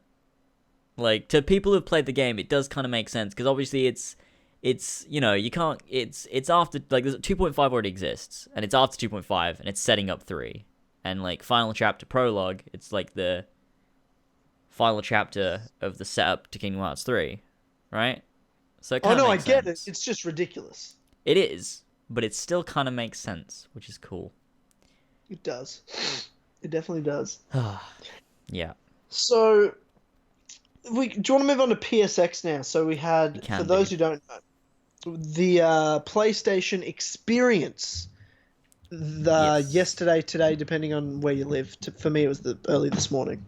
Mm-hmm. Which was, I believe it's the third PSX event. Oh god, I didn't even know it was a thing until so it's the third one, and is, I mean, clearly because a lot of people paying attention, probably the best one because of a couple of announcements they made. So we could run through a couple of them. Obviously, people have wanted us to talk about all of this today, which is great. There's so many cool things, and stuff I want to ask you, because there's one particular franchise I've never played before, which I'm definitely going to play. Now, especially since the second one's been announced, even though I don't see The Last of Us 2 coming out for like 3 more years. You know? Yeah, I agree. Like, I agree. It's not close. I don't think. It's 2019 at the earliest. Yeah, 2020 probably. 2019 the earliest. People like 2018, yes. Yeah, I highly doubt. Yeah, I don't The think Last so of either. Us 2 will be coming out in 2018. Highly doubt it. Definitely not next year, 100%, and I'm like 99% sure it won't come out in 2018. Oh god, I'm just on Twitter as well, and oh god, the grapefruit technique's on there. Oh, I think Jamie sent us the grapefruit technique again. Oh Jesus Christ, the lady's back. God damn it. I love her. Yeah, god damn it. But yeah, so The Last of Us 2 is the way they finished it off, but we can talk about that in a second. But the way they started PlayStation Experience this year was Uncharted The Lost Legacy. Yes, they did do that. True. So that was a demo running through, and it had like this lady in a burqa, and I pretty much, as soon as I saw her, I saw her eyes, and it was brunette hair. I was like, that's Chloe. That's 100%. I agree. I said the exact same. Yeah. What did you think of the trailer or the gameplay demo, and the fact that we have Nadine, that weird crazy bitch from Uncharted 4's main campaign, and also Chloe in there? It's obviously a prequel, right? Yeah, I'd say so. Yeah. What did you think? Um, looks interesting. Definitely. Like, I mean, it's Uncharted, so it's gonna be good because Uncharted's great. But I mean, like, there wasn't too much there. I mean, what was there looked good, and it looked fun and interesting. But I think we're gonna have to wait because I mean, there wasn't really too much they showed off. It was kind of quite mysterious until you got to the end, and then you see it's Chloe, and then like they give up like the logo and everything. And it's like, okay, this is cool. I'm interested. But yeah, there wasn't too much that they showed really. Like you don't know anything about the story. You kind of Yeah. get a glimpse of the what the vibe of it's going to be like, the location's going to be like, because it was just a bit stealthy and you're undercover, and it was nicely built in terms of tension and everything. But in the end, it Hmm. was a bit of a classic uh, Uncharted moment where they fuck up somehow and they have to fight a bunch of guys, and then you have the epic looking at the building and you see the bombers flying. Like, Oh yeah. obviously, it's a cool setting, but that was what 5-10 minutes long. How long Hmm. is the DLCs going to be? What was the like? They're not long DLCs from memory. That Naughty Dog's only single player DLC was the Last of Us one, right? Yes. That was And that about was two only what hours, I two think. hours? Yes. See, Yeah. that's like At a what have we? stretch, I think. So we've seen like 5% of the whole thing Yeah, well, I mean, who in knows? that demo. Maybe it's a long DLC because it's a standalone, I think, as well. Actually, I think you can. I don't think you. They said you don't need Uncharted 4 to play it. Well, they said that. And they said what do they? But they called it a standalone chapter. Yeah. Chapters in Uncharted are like an hour and a half. Maybe it'll be extended, slightly longer than a chapter, I hope I'd so. say. I just wonder what's the story going to be about? Why is this the story they're going to tell in the DLC? What's importance is it to perhaps the future of Uncharted going forward, or even what's its impact to Uncharted 4?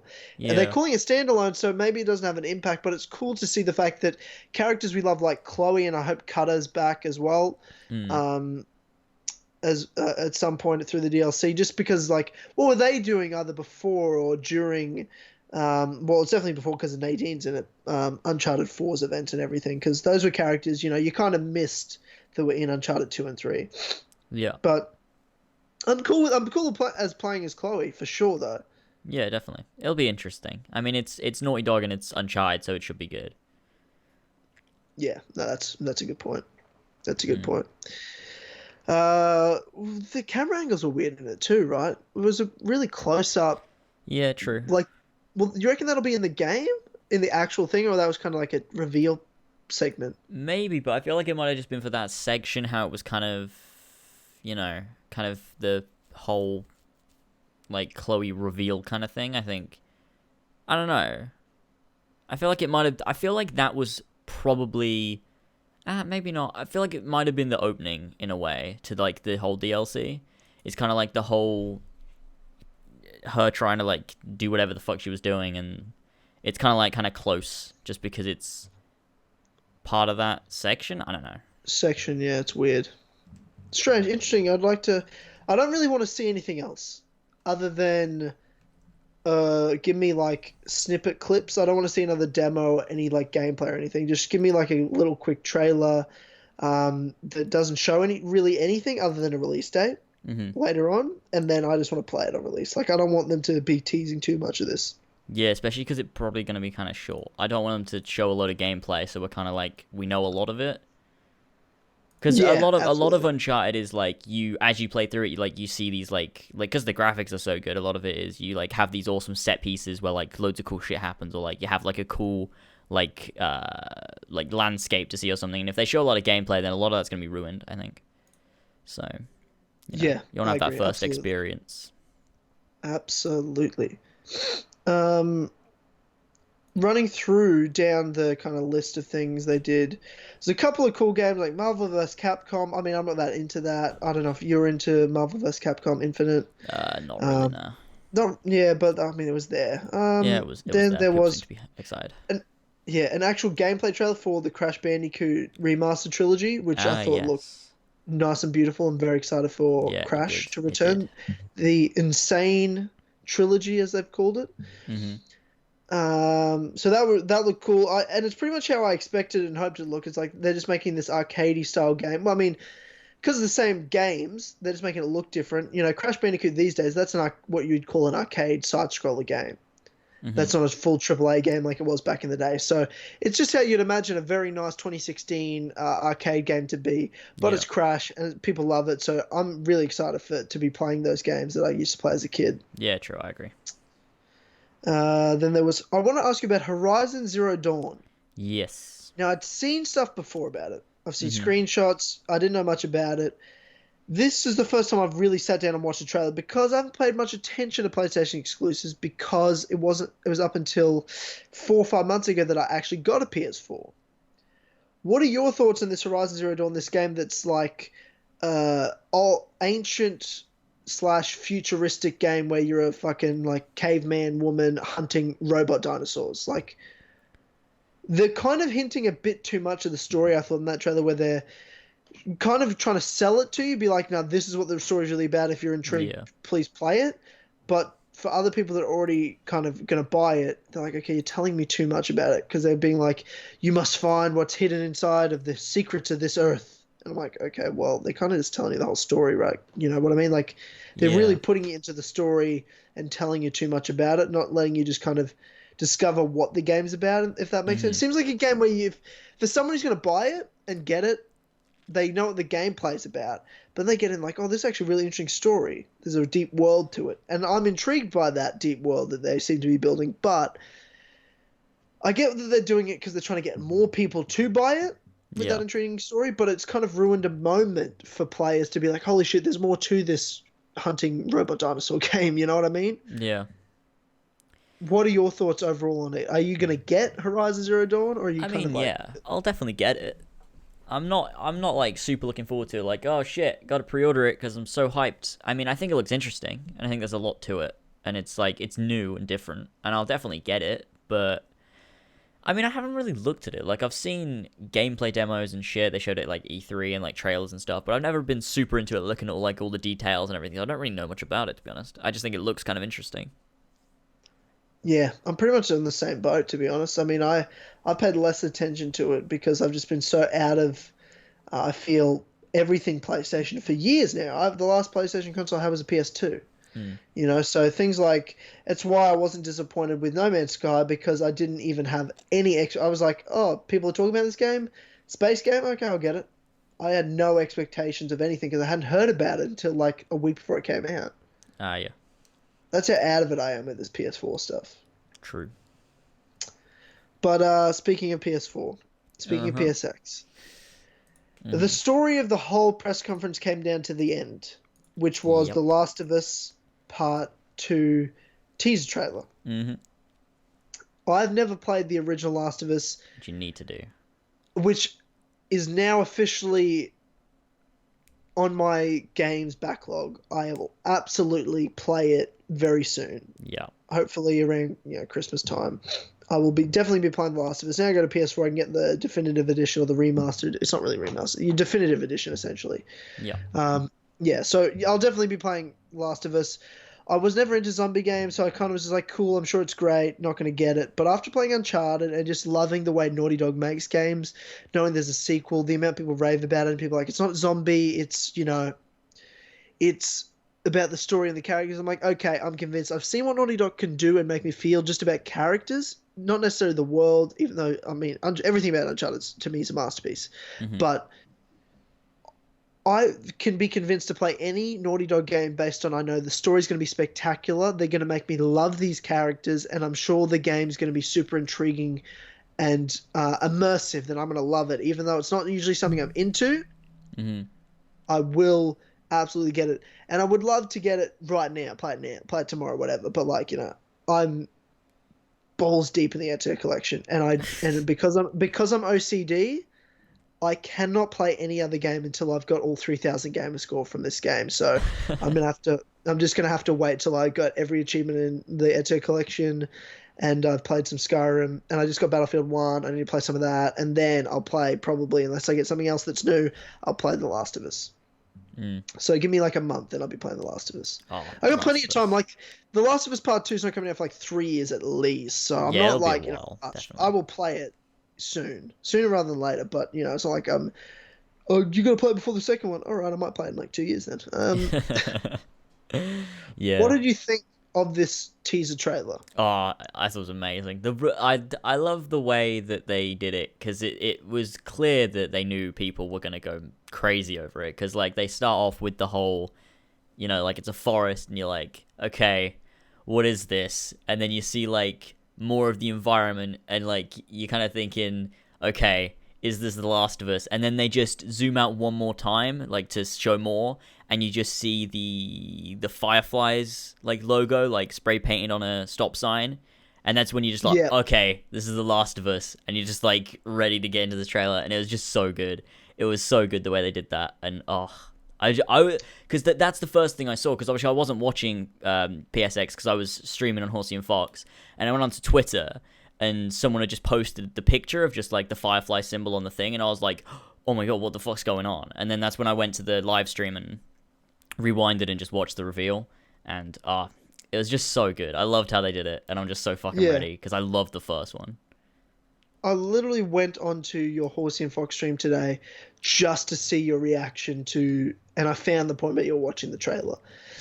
Because I was like, what was James's live reaction like? Because I'm sure you would have watched it like on the stream, and everything. And as someone who again has never played the first one, I mean, I know the gist of The Last of Us, the first. I don't know really the core details, but I know like the names Joel and Ellie, like these characters, and kind of what it's about in a sense. But really, I haven't had anything spoiled for me. I knew they all. Spoiler alert, it's been a while. I haven't even played it, so I don't really feel bad for saying spoilers. That they're obviously both alive because they're in the trailer, but I got a couple of interesting things I've been hearing about because I've been watching other people do reviews and reactions of this trailer. Now, I loved the trailer as a subjective outside perspective to it that's not a fan of the franchise as of yet. I thought the guitar playing, which I've heard was a song that Joel taught Ellie in the first game, or something like that. But I just thought the song and the vibe of it, I was like, I'm so into this. It's kind of I love the dark vibe of it, but also I don't know how to explain the music, but I love that type of music. Yeah, the acoustic kind of blues, depressed or oppressed kind of vibe that those songs have, and just the real darkness to them. It just reminds me of some awesome, like, I don't know, UFC promo, but like really just eerie. I don't know how to explain it. It was like watching. There's a couple of bands I'm thinking of. The White Buffalo, who did a lot of songs for the show Sons of Anarchy. Okay. It reminded me of one of their songs, and I was like, I dig this. I dig it. If you have good music, I'm already kind of sold, and I dig the vibe they're going for. And obviously, you have Ellie, who looks a lot older. Doesn't look like that little girl from the first game to me. Again, I don't know what the fuck I'm talking about. I haven't played the first one, but this is just what the vibe I've gotten from it, from what I know of the first game. Yeah. And she got some tattoos on her arms, and she's just killed a bunch of people. She got like blood dripping off her. And Joel walks in, and then's like, he's like, you sure about this, kiddo? And she's like, I'm gonna kill every last one of them. Now I ask you, what do you think's going on with this story here? God, I don't know. Like, I literally don't know. Part of me thinks we might be playing as Ellie in this one as well. Oh, I definitely think so. I think maybe both, but I think Ellie. I think Ellie, because there were parts in The Last of Us one, like it was mostly Joel, but you got parts where you got to play as Ellie. The whole DLC was Ellie as well. And obviously when you're playing as like, a kid, it's just not as good, but obviously she's now grown up, so I think it makes sense for us to be playing as Ellie. I think it because then Joel's going to be older, and this story seems to be from the trailer. Like, I can't really say much because it's just a teaser trailer, but it kind of looks like the story's about Ellie primarily, I think. And obviously they'll grow together as characters and stuff, and probably meet new characters and stuff, and it's going to be awesome. But it looks like it's a lot like Ellie's kind of story, so I think we're probably playing as her, which I'm completely up for, so, because that's awesome. I love both the characters, so I don't really give a shit if we play as Joel or not, because it doesn't matter, because both the characters are so great. Yeah, exactly. That's cool. Now, a question. This is a fan theory I've heard. I was listening. Which one was I watching? Because I watch a bunch of reviews and like reactions to this trailer. Might have been kind of funny. It's like Greg Miller and like Colin and stuff. They were talking about who brought it up. I think it might have been Greg that brought it up, which was But like, as they were like, well, why is Ellie on such a rampage to kill people? By the end of the first game, there wasn't really maybe the Fireflies, but there wasn't really that much passion or desire to Yeah, just kill a true. bunch of people. Like, why she want that? And someone brought up a comparison to like an Arkham Knight situation where Joel's dead Okay. and he's like the Ooh. Joker. And he's just there the whole time, so she's actually trying to kill these people for Joel, but she still sees him. Hmm. So and like you'll Ooh. play it and he's there, but you find out like at the end he's dead the whole time. He's been dead the whole time or something. Ooh, that would be interesting as fuck. Yeah, that'd be Oh, super that would creepy. kill me. I would die if that was what happened. Oh But no. can you imagine you go through the whole game with the two of them and then in the end Joel's dead? I'd Been dead the cry. whole I would be time? crying. I'd be on the floor. I don't think I could What a deal with game. that. Oh Yeah, what a... no. Oh no. No, but now, cause see, now I'm gonna be thinking of that the whole time I'm gonna be playing that game. I'm just gonna be like, is Joel dead? Is Joel actually here? Oh Yeah, I no. know. Now I've kind of ruined it for myself because if that's right, we'll kind of be like, oh fuck, we were talking about that 3 years ago from day one. Go Yeah, back to this true. podcast, be like, we literally talked about this. Yeah, true. Oh god. But yeah. Yeah, it's true. I don't really see any other like there could easily be other reasons that we build up to because that doesn't necessarily mean that's the beginning of the game. Like obviously we'll have like probably a prologue and it'll explain why she wants to kill everyone. But yeah, there's not really from the end of the first one. It kind of felt like everything was peaceful because there were everything's chill. But spoilers. But you know, I don't really see there was not really any kind of specific reason why Ellie would want to go on a rampage killing everyone. So I don't know. It'll be Joel's interesting. dead. Just saying, Joel's dead. Oh Joel's dead as god. shit. Oh god. I'm not sad yet because I haven't played the game, but I'm like, that would be awesome and epic. Oh I can yeah, just but imagine how when you play upset. the game, you're gonna be so Oh, attached. You're gonna yeah, want to I kill know. yourself. I know. Oh, I know. If it's anything like what Naughty Dog did to me with Uncharted, they're gonna Oh honey dick god. me I into think into big the balls deep. thing is with Uncharted, I think Last of Us does characters better. I think because it's completely about the characters. That's essentially what the game's there for. Whereas Uncharted is there for a lot of reasons. But I think that even though everything about The Last of Us is good, like gameplay and other stories stuff like that, the characters are just it's just so good how they do the characters. Like Is it in terms of the first Last of Us? If I'm going to compare, let's because I'm going to spend most of the time comparing it to Uncharted mhm, because it's the same developer. yeah, But Uncharted's got, especially in the early games, a lot of shooting, and it's obviously a lot of parkour and things like that. yeah. What type of gameplay are we looking at with The Last of Us? Is it just pretty much shooting the whole time? No, Is there parkour elements to it? Like what kind of shit do you do in the gameplay? there's a lot of okay. So I think it's mainly comprised of combat, stealth, and puzzle solving. So like you'll I have love me some puzzles. sections where there's kind of because obviously it's not as you're not as agile as like Nathan Drake or whatever because it's not like an action Yeah. hero kind of game, but like Joel can he can climb and stuff, but a lot of the time you kind of have to work out like how you want to get somewhere because obviously it's post-apocalyptic. So like just for an example, there might be an area where because Ellie can't swim, I don't think. No, she can't. So there's like an area where there's water, and obviously if it was you on your own, you'd just swim across. But you have to find a way to get Ellie across to the other side. So you might want to like see if you can get like something that can float, or like you can grab like a ladder that will then allow you to climb up on top of something to get across like a bridge or something. Or then something might go wrong, so you have to try and find another way. And that's like kind of like the puzzles you kind of have to solve to get through areas to get to the next place, and kind of reveals more story because they'll talk to each other and stuff. And then like you've Nice. got stealth where you have to because obviously there's like the clickers that can't see you but they hear you, so you have to be as silent as possible. And you can like throw things and like they'll go over to those things so you can kind of get past and stuff. And then there's just normal combat where you just kind of like you'd be like either fighting other people that are against you or the like the zombies, which not a lot of that happens. They're kind of more there as I suppose like gameplay obstacles. Yeah. Because once you've got past like the first kind of bit of the game, you kind of realize the zombies aren't really that much of a threat. They're kind of just there. Like I mean, if you come across a lot of clickers, like you're probably like obviously if you go straight into combat, you're probably gonna die. But they're kind of there, and it's just integrated so well into the world and the story that you don't. It's not like a huge thing kind of thing. You kind of care more about like the possible people that might be trying to kill you and stuff. And I don't know, they just managed to build the world so well that you kind of just feel like you're a part of it. It's really good. Interesting. Very interesting. Well, I mean, I'm already convinced to play it, definitely. Mm. So, It's so yeah, good. I mean, I like it. After playing Uncharted, I was convinced. I'm like, yeah, I'm playing it. It's just kind of I put it off. Now with the whole, Uncharted Part 2, and I love the name. I love that it's not, just The Last of Us 2. Yeah. I just said Uncharted for some reason. It's not just The Last of Us 2, but it's, The Last of Us Part 2. I'm like, that's Yeah, yeah. interesting. They could leave it there or just Part 2. There doesn't need to be a trilogy or four of them, but they could do more. It's just kind of like that sort of title. Mm. Uh, so, I mean, that's very cool. I'm very excited to play it for the first time while also beginning the hype for this sequel. Yeah. And I love that they're keeping the same characters. For Oh, so do sure, I. Assassin's Creed, please just do that.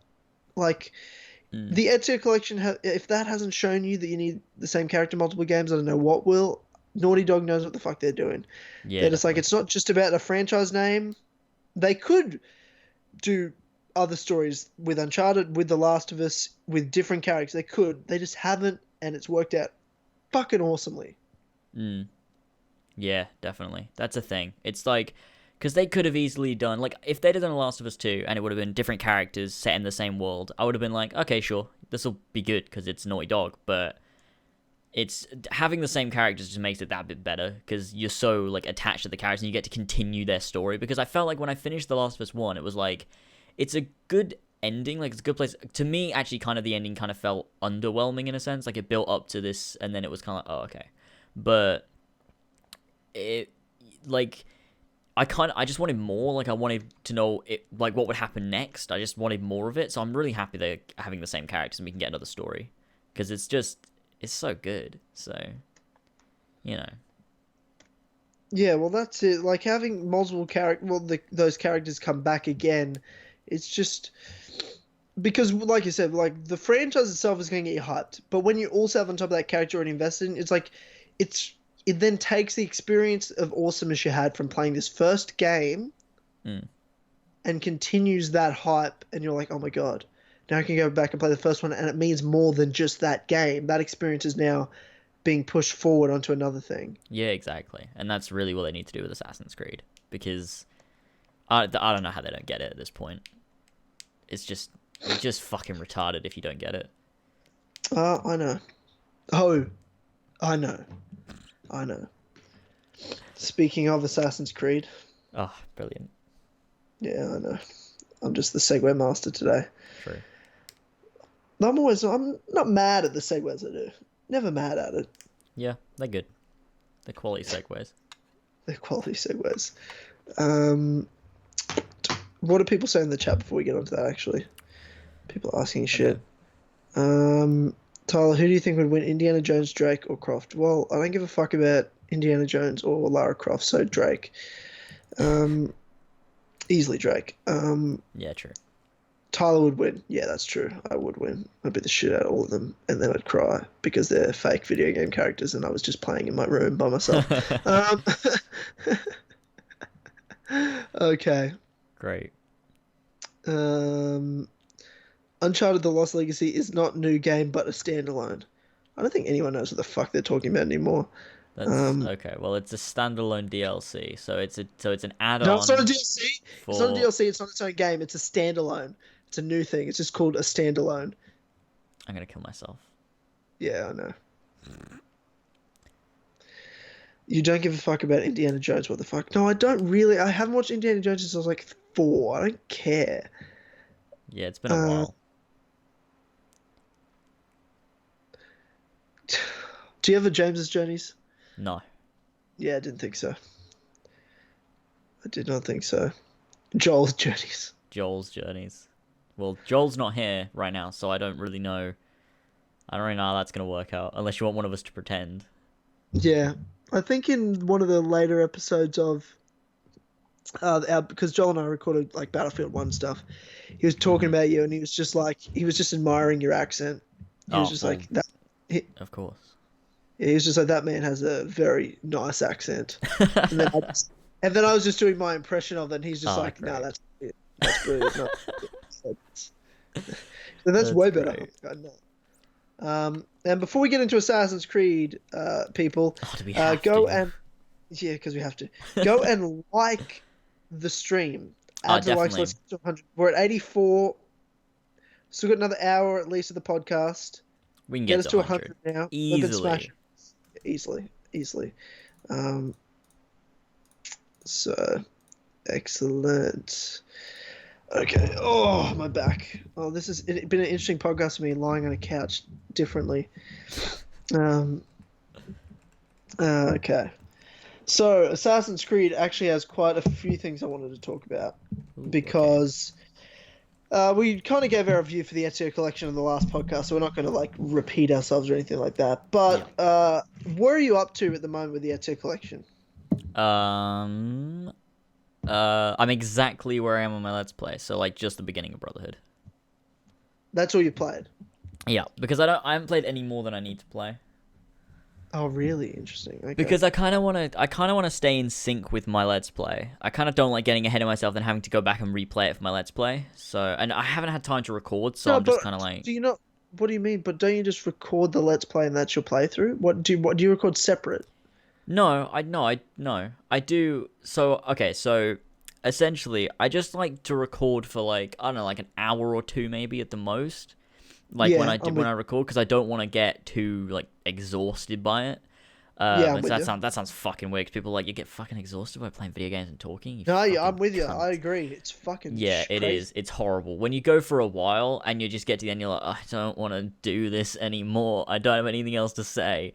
Um, yeah, it gets tough. But so yeah, so I like doing that. But then Final Fantasy 15 came out and I just didn't have time and I kind of got lost. And then I didn't do any more Brotherhood. But you know, I've played because when the collection first came out, I played the first hour of 2, then I played the first hour of Brotherhood, then I played the first hour of Revelations, and got all my first initial reactions at the beginning of the games recorded, so I had like my reaction to the remaster kind of thing, and then I just Yeah, played sure. through 2, then moved on to Brotherhood, then Revelations, so I have the Let's Play going, and I'm just not gonna play any more Revelations until I've finished Brotherhood because I just don't need to, so that's that.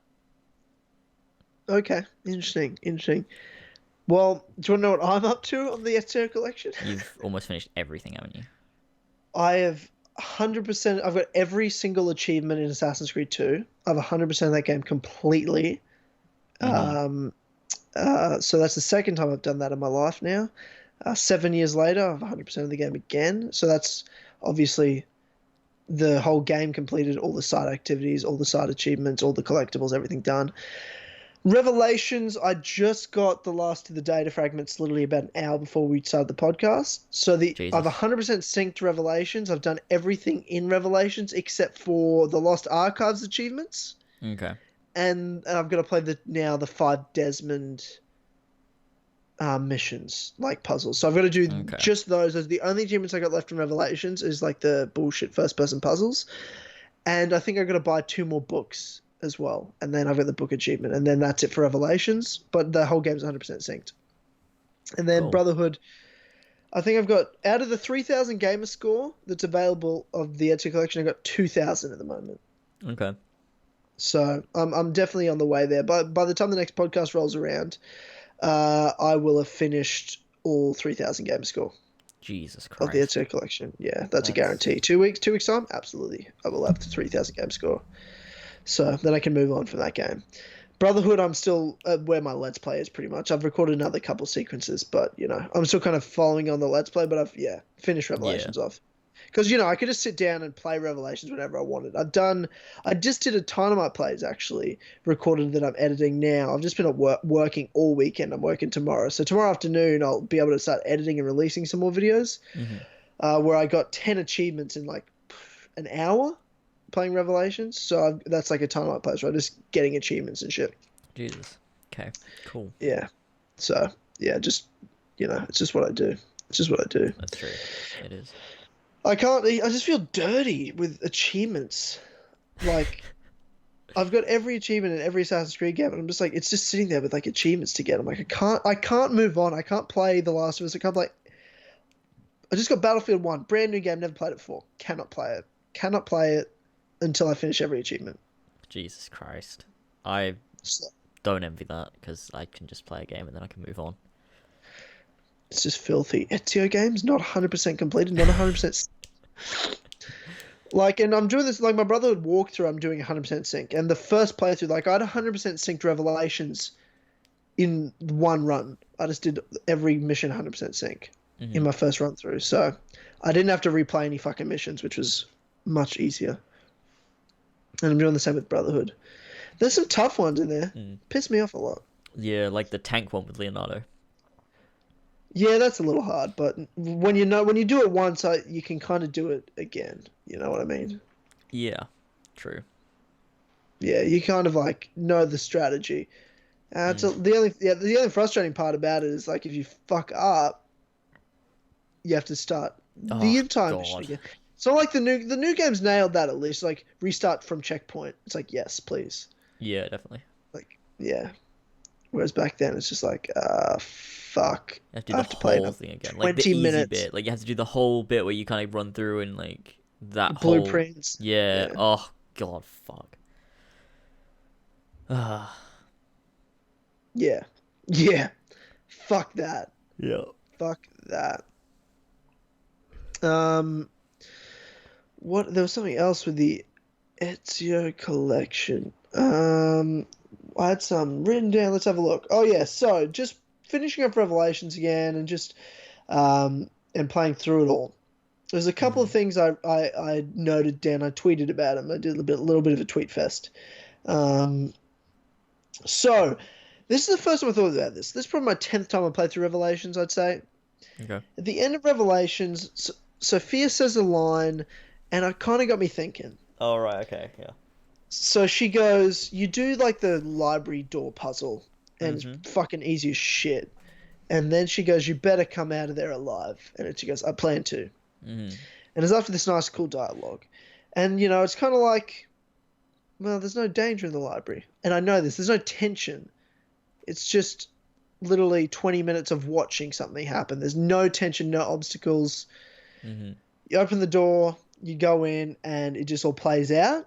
And I thought to myself, for a game that really is built around mystery, especially Revelations where you've been doing all these tombs to get each key, you'd think if there's something as crazy as a piece of Eden locked inside, I thought it would be the most epic of epic tombs to go through to get said Apple of Eden or whatever Altair is locked away in there. So like, you know, Altair walks in and he presses like a lever and that locks him in it and then like kind of launches the tomb or whatever. So it's not like Altair is running through a tomb before he dies just to set it up. You know what I mean? Like levers it. I don't know. I was just thinking like how much better to me would it be for a, you know, 5 to 10 minute epic mystic journey through the undergrounds of Masyaf where this library is to get to Altair's final resting place or this secret destination. You're like, and by that point, especially in your first playthrough, you don't know Altair's in there. You're just like, holy shit, there must be something epic in here if you know you get these keys because, you know, Altair even says, you know, tell them I sent it away, tell them I dropped it into the sea, I sent it to Cyprus, like keep people away from this place. But the Templars find out about it. The Templars find out about it and try to get the keys. Like, to me, the whole test of getting the keys is, you know, to prove you're in, like, if the right person is going to get them. Altair hid the keys and did all this so that the right person got this message. And to me, it's a risk, right, where anyone could get those keys. The Templars could have gotten the keys. They already had one of them. They could have gotten the key and gotten the apple if they had all the keys, right? But they couldn't if there was some epic, you know, assassin test to get in there. So to me, you don't just need the keys to get into the library. That unlocks the tomb. The tomb is what really tests that the right person is getting the message. That's all I was thinking. No, I love the way it ends. I don't think you need to change it. I'm just saying I thought of a what-if scenario for it. I mean, yeah, it's cool. I mean, I'm never against having tombs. Tombs are great. But I think that wasn't I mean, technically you had a test to get each key. They were the easiest of the tombs. They're the funnest of all the tombs you play, but they were so easy, man. Yeah, but like, they were technically they were tests though. Like sure, at one point Ezio's dangling like across this, like, it looks like a fucking bottomless pit, like, in this cave with these flimsy, like, wooden structures. But out of like the 5 keys, the Templars are like found one of them, and they're at the destination of 3 of them. You know what I mean? Like they could have found him if Ezio wasn't there, in terms of logic, right? So I'm just thinking in Probably. terms of what Altair was thinking with like hiding these keys away. Yeah, that's true. That's true. I mean, would they even have been able to put them in the door properly? Because, like, I didn't even know what the fuck I was doing when I put the keys in the Masyaf, like, the door. Like, it took me a while to realize. True. I was like, okay, so they have to go on the eagle in the right direction. I mean, if you don't have eagle vision, it could take you a really long time to get them in the right place. That's a very legit point about the eagle vision, because eagle vision is really an assassin trait, an assassin skill. It's not, though, at all. Yeah, it is actually. No, it's not, because it's first Civ DNA, so anyone can have eagle vision. Yeah, well, it's not. Yeah, but Like Shay Patrick Cormac, our favourite Irish assassin gone Templar. He had it. Anyway, Great. So did Hatham as well. He had it as well. Yeah, his dad was also an assassin. His son was also an assassin. Yeah, but it's not an assassin thing at all. No, well, let me explain. I'm not saying it's an assassin trait. The assassin order was built around people who had eagle vision and high concentration of first civilization DNA. Was it though? Yes, it was. You sure? First of all, yeah, I'm a 1,000,000% sure. First of all, it's talked about in the wiki and all the deep lore, but also my next episode of Assassin's Creed The Truth, shameless plug here, is me going through all of the Assassin's Creed 2 glyphs and playing through all the glyphs and explaining all the background lore that we go through in the glyphs on the fly. Now, it's really long to edit, and I don't know how I'm going to release this because it's fucking long as shit. It's like an hour. But in it, he literally talks about these people that have that ability are what built the assassins. Those are the people that got together and built the assassins. The people like Adam and Eve that fought against and could resist the piece of Eden. But what about? So nowadays, the further history went, there were people that were never discovered with that ability that weren't assassins. Some Templars, as we know. Well, Shay was an assassin first, and Hatham was related mostly to assassin. Should have been an assassin, but there are other people, obviously. But the assassins originally were looking for people and were people of that mind, like Adam and Eve. Yeah, but what about? But okay, crossbred.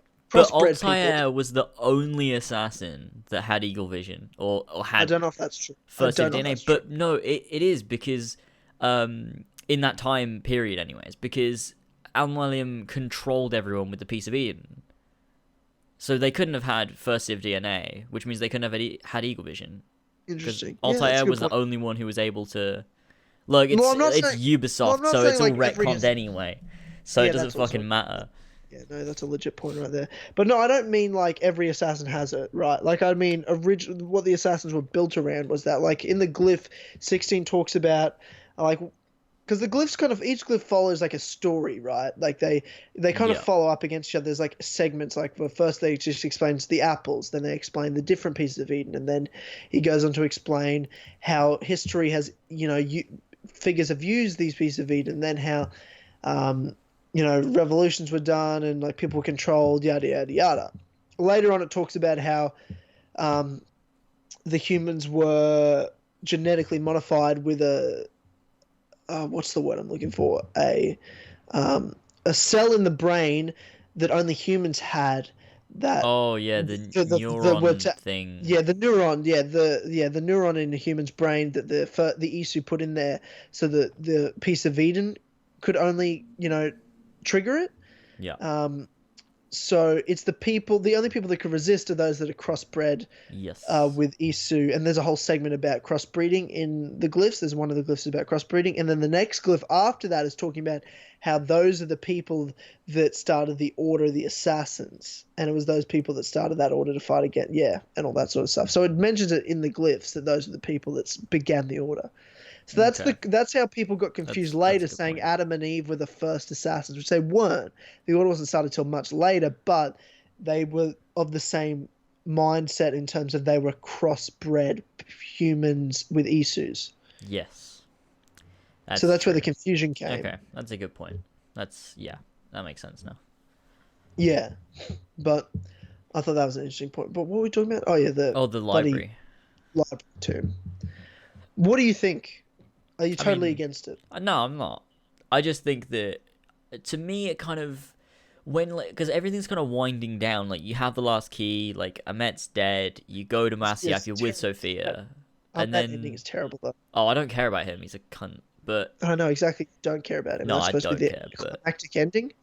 no, no, that wasn't really. I think the climactic ending was the going into the library, but I don't think there needed to be any kind of action sequence. I think that it's kind of like that's the end of the journey. You go in and like you have this kind of mysterious vibe with everything, and you know. But But you could do it But in I'm a not tomb. It against doesn't the have. tomb though.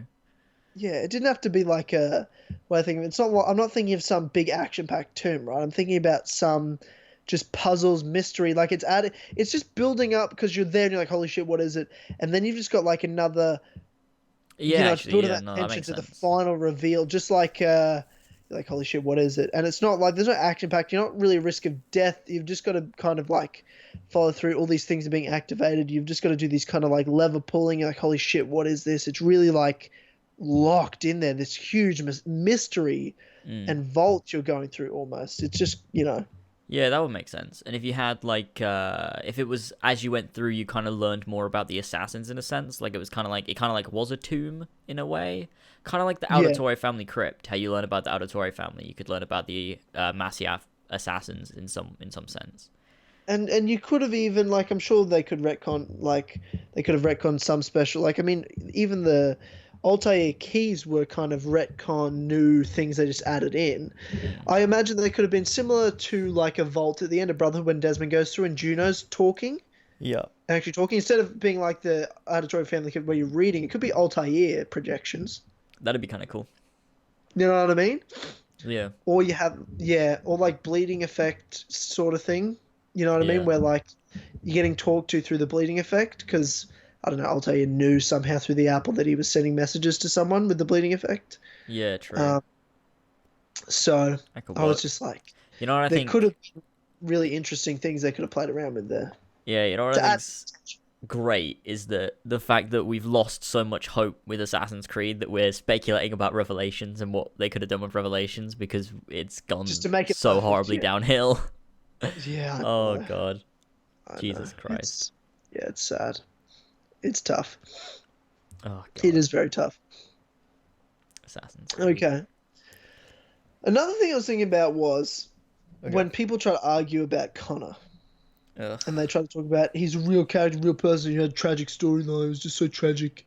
He's a really sad story. It's just a happy ending. Oh god, Like, did you see the comment I posted on Twitter this morning yeah, I or did. It was fucking this stupid as evening for fuck. you or whatever? Yeah, no, it's horrible. Oh And god. then I think you want a tragic story about an assassin.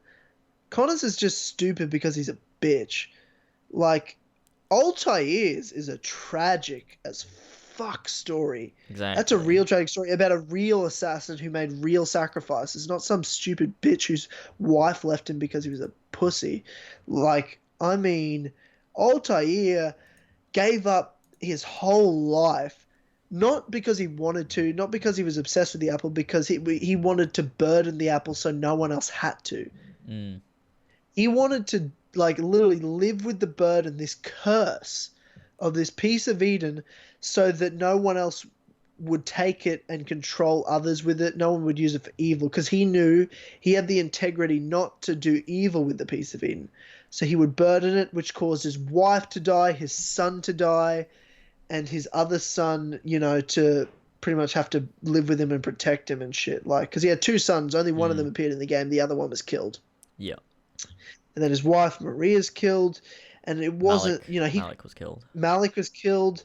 He lost the order for so long because of this apple of Eden that he had to burden, and then he gave everything up to protect the assassin order, to build the assassin order, to keep it strong, to save the creed and everything that order stood for, to rebuild it, to start it again in some ways, and then to save the world from evil people having that piece of Eden. Mm. He gave it all up, his whole life. True.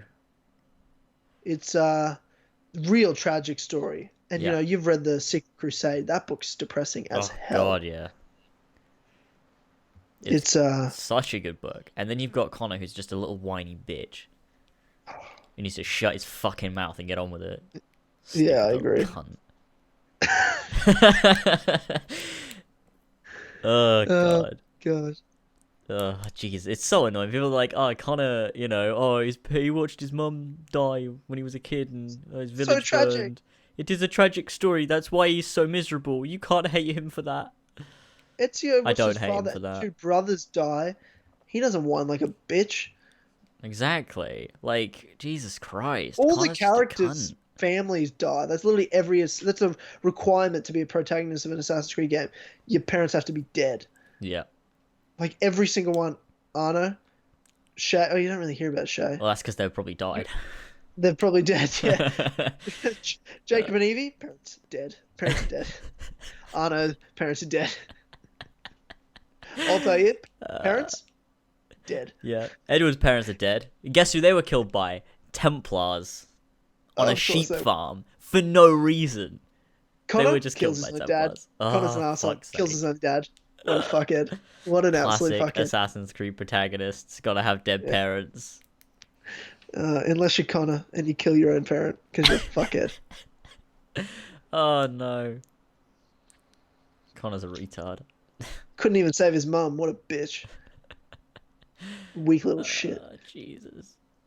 I'd have saved my mum if I was there. If I was him, I would have done it. He could. Same. What is this? Oh, God, well, it's the Kill Connor Club. That's what it is. Yeah. Oh, yeah. That's a good point. It's our hate on Connor section. Exactly. Yeah. Like, listen. Yeah. So Altair's parents are dead. Ezio watches father and brothers die. Connor, super bitch, couldn't save his mum when he could have. Killed his own dad. Terrible character. Edward, parents dead. Haytham, dad's dead. Mum's dead. Yeah. And then you've got, Arno, parents dead. Shay, parents dead. Jacob Evie, parents dead.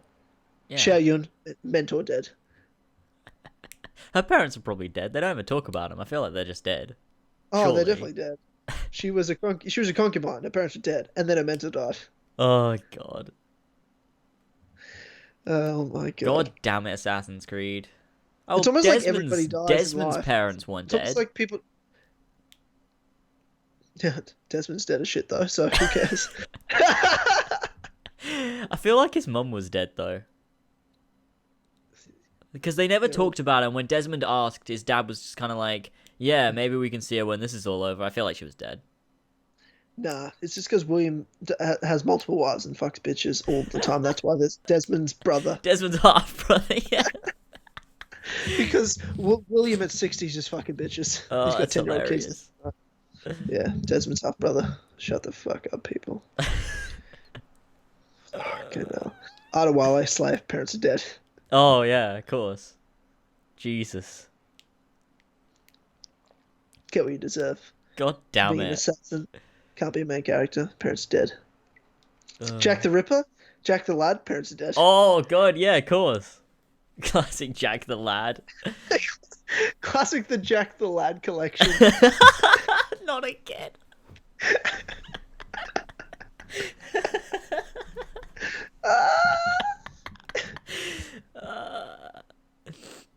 Oh, Yeah. God. Oh my God. Jack the Lad. Jack What do the they Lad call him? Collection. Jack the Lad. This is the shittest reveal ever. Oh God, I hate so many people. Like that comment that was about Connor and everything was saying like, "Oh, Jack the Ripper was amazing, and it gives an Assassin's Creed twist. I love that it makes making the whores he kills members of the Brotherhood. It's amazing and ties to the story perfectly." Go fuck yourself. Oh God, That's not real though. That was a real comment. that was a real comment. I just read it. Oh. I had it up. I just found the bit really quickly and read it. I feel like killing myself. Jesus Christ. Jack the fucking Lad.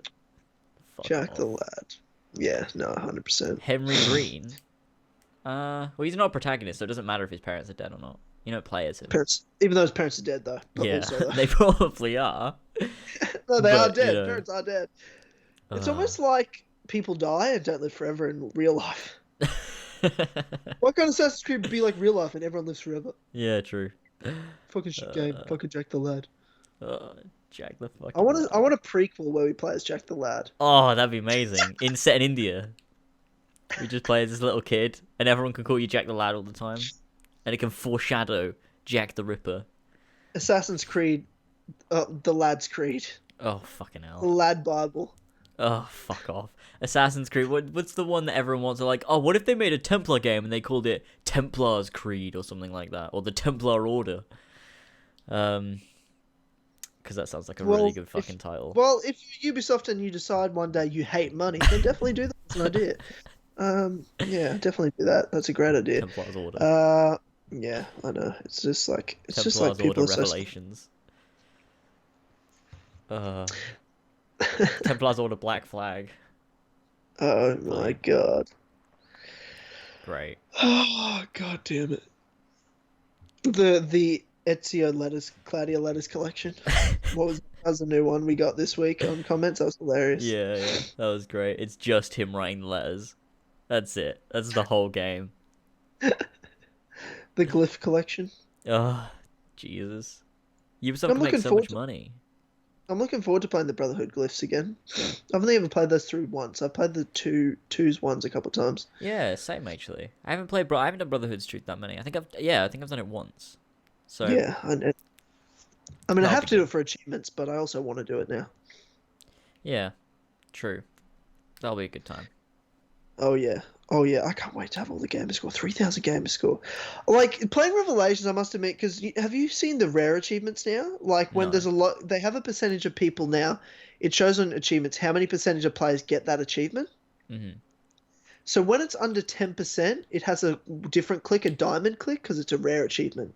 Oh. And because everyone who bought the Ezio Collection is playing the Ezio Collection, right? It's playing mostly Assassin's Creed 2 and Brotherhood, but mostly 2 because that's the best looking or the most different of the originals. Yeah. So every single achievement in Revelations is a rare achievement and only 1% has gotten. Oh wow. I'm just saying, I think within a week, no more than 2 weeks, I'll have 3,000 gamer score in the Ezio Collection. I gotta think I'm in the top 10 people to have ever done that, right? You know what I mean? Probably. Like the first 10 people, if not the first.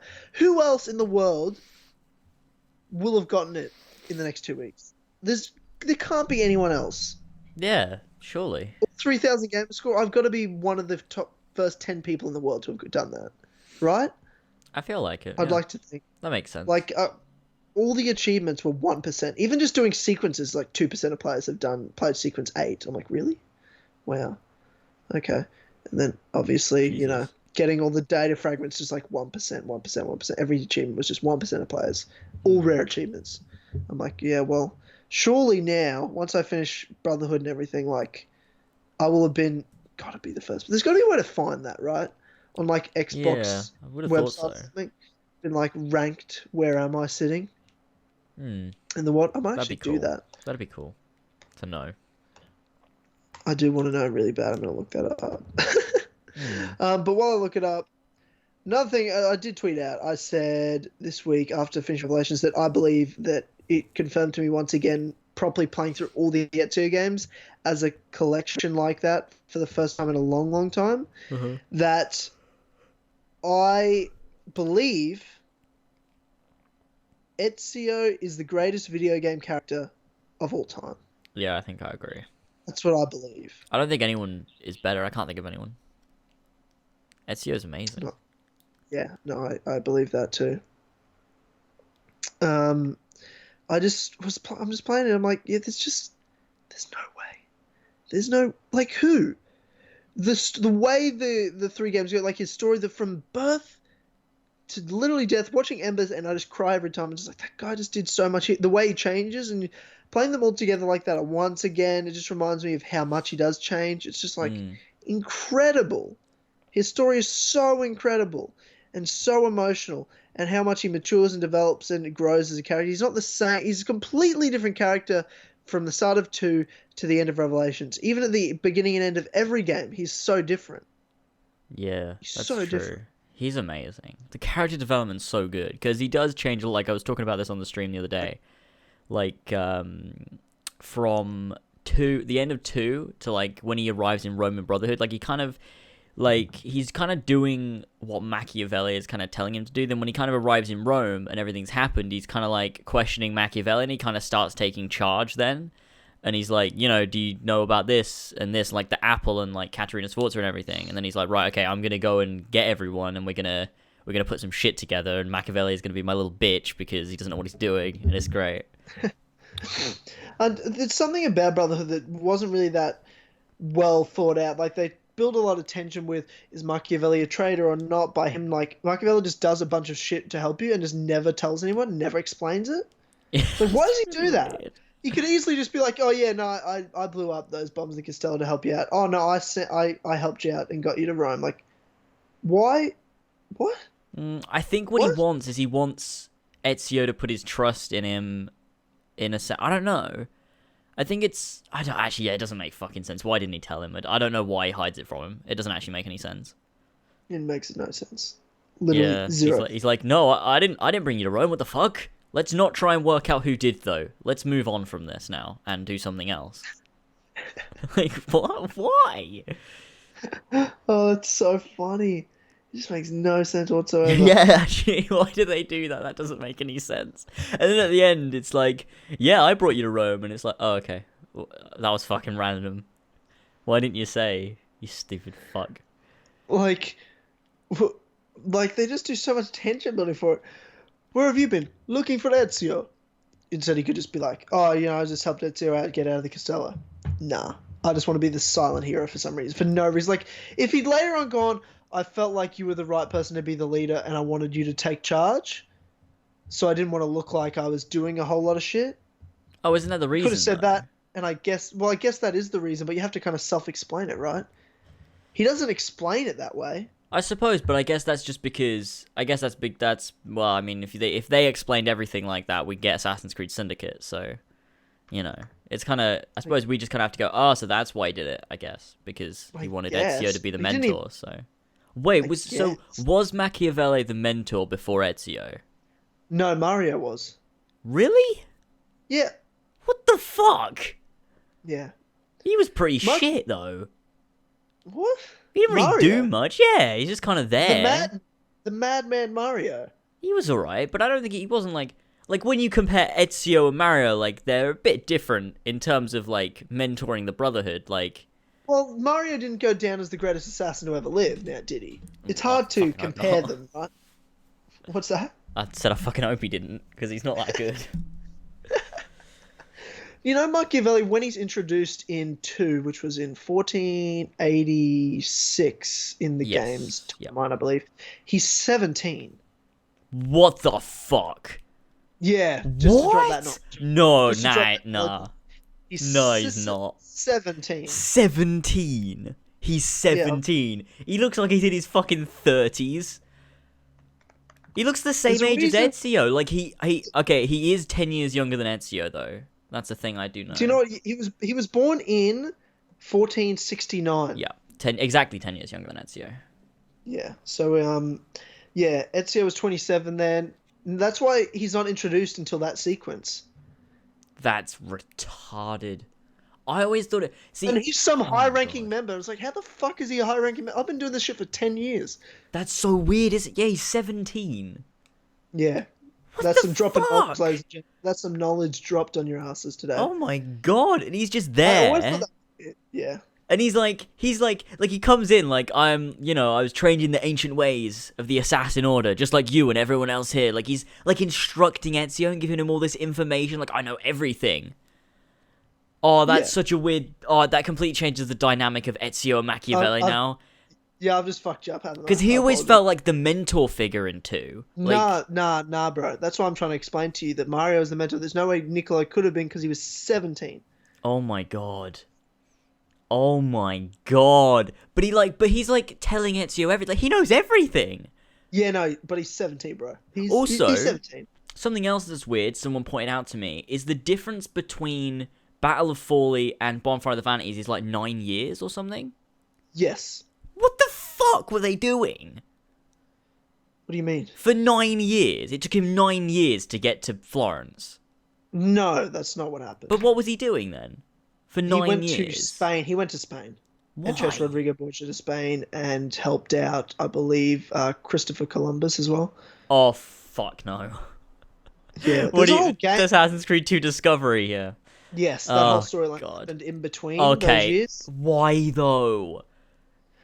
What the Because fuck? because in real history, the Bonfire of the Vanities didn't happen until 9 years later. So they Then have to say that's what happened in Ezio's story. but just manage your time better. Like you could have If done 9 they years can't between, reinvent the timeline of history, they just have to follow it. but they do it all the time. Yeah, but they don't change the dates. Yeah, true. But oh my god, that fucking hell. They could have done something like that's a lot. Like they just lost the apple. He's like, okay, so instead of going to get the apple back and track it down after I now know who has it and I know where he is, I'm just gonna go and discover America now, as well, because I think that's something that I should be doing at this point. Well, the explanation of that I've always thought was the fact that in real history, right? What's the fucking dude's name? Which who? Bonfire of the Vanities guy. Savonarola. Savonarola. Yeah. Yes. He didn't become, a high power until 1497, or Even more in, reason around to that go time. and get him straight away. No, but that's my point, because he's in hiding.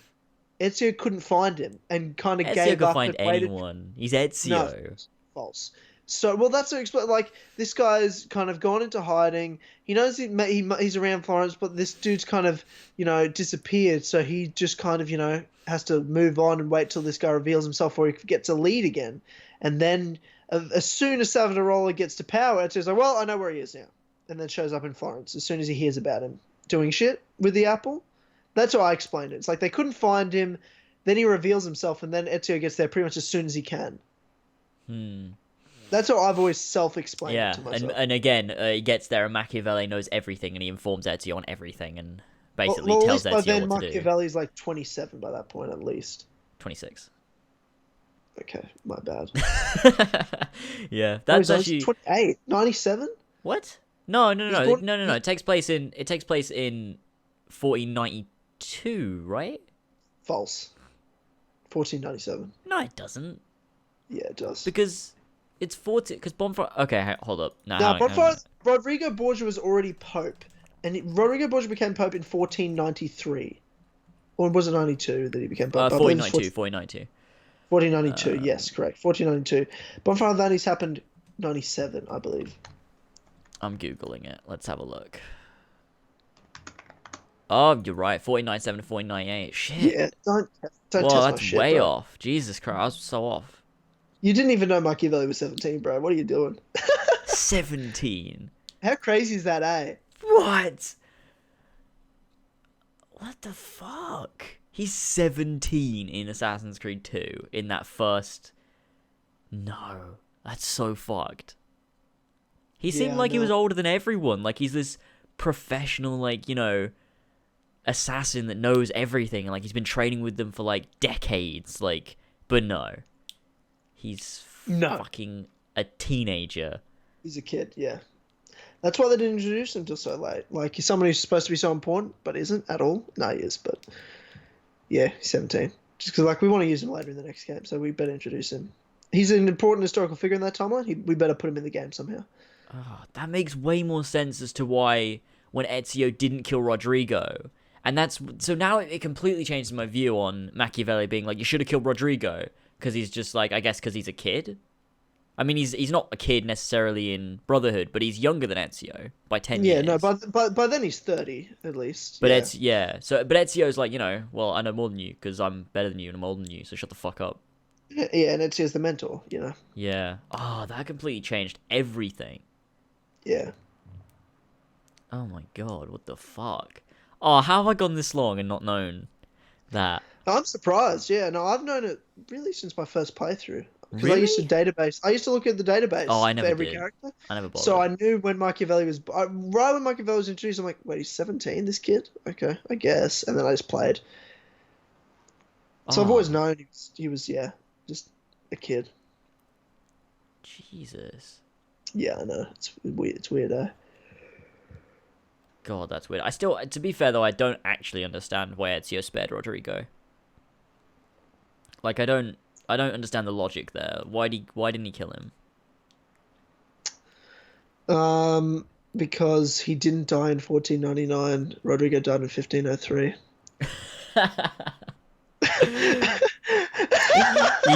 yeah, that'd be why.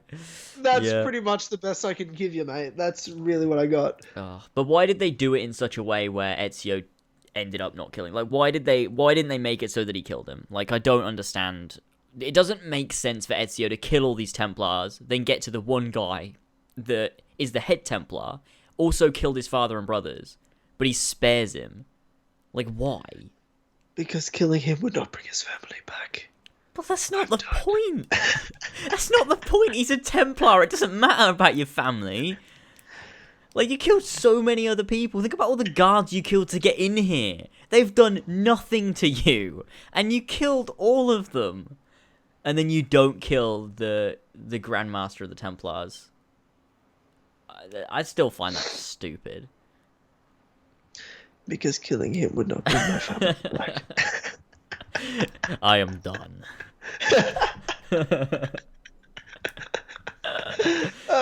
That's why. They explained it really well.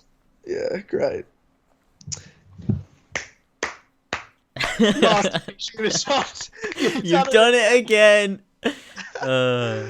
That was brilliant a game. great modern day. That was a great modern day. Possibly the best Assassin's Creed game I've ever played. God. Can we react to that right now, please? Can we watch? I want to react to that so badly right now. Can you put it on the stream? Hey, George is here. Can we watch your end to Rogue reaction? Yep, let's get it. I'll get it up. I'll find it. I'll link you to it. We've got to get the right time. I'll give you the minute. Oh, I think it's 40:28, I think. Okay, if I remember correctly. Because I think Billy put it in the comments, so. Let me grab it and go. He tweeted us the... Rogue Part 12. Oh, is George in fucking rugby? Fucking rugby. He might be. Son of a bitch, George. There we go, 40:28. Alright, let me link you to it. Why did he spare him? Well, because Rodrigo died 4 years later. Classic. So what was it, 40:28? 40:28, yeah. Let me just get this up on the stream. And you tell me when to play it. Oh, this is perfect. This like I already have like the window capture set up and everything. So it's just completely perfect. So I do want to center that.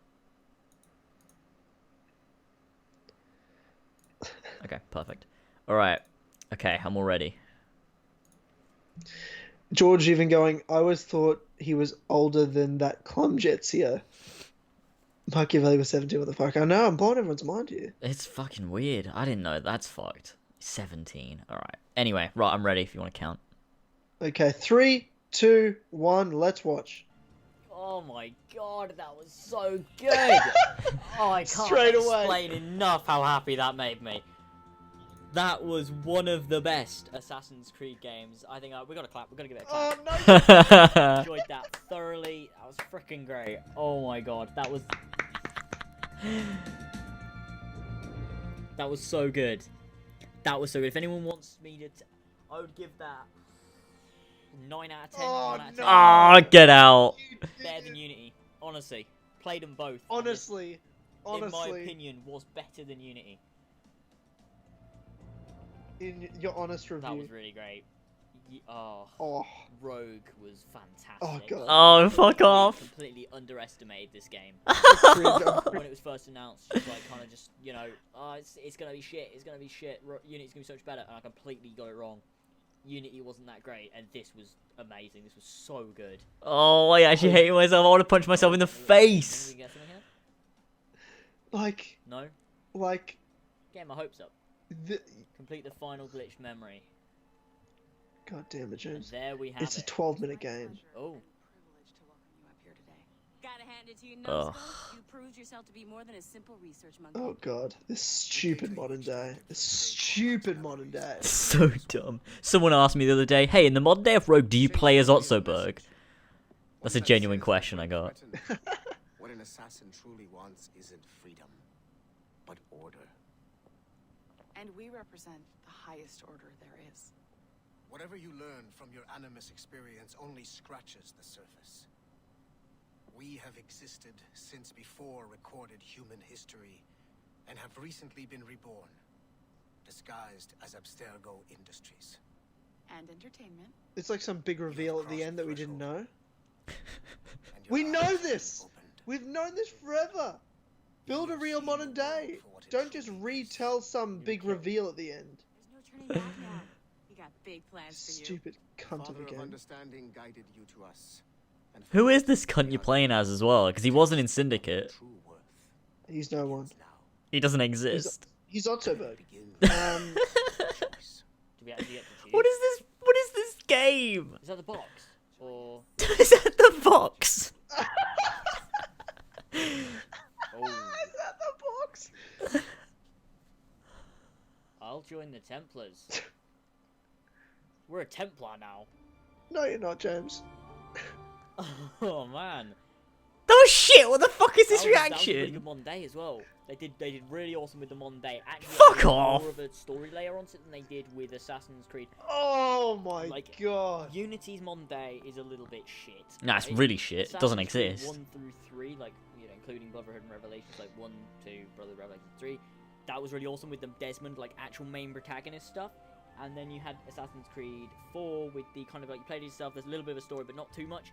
This is kind of in between the two. This is closer to that Desmond Oh saga my than god. the other one was. Oh They my literally, god, I in the can't even next watch game, this if they anymore. I have took to turn this further, off. Ah! Got absolutely fucked. So this is why they What? I Are should you- end my There's own two sets of life. games now, they Shouldn't can I make- really? I had to- I Okay. had to turn it off. I I'm had to done turn with it that. off. Yeah, I'm done with Couldn't it. watch Yeah, we're all done.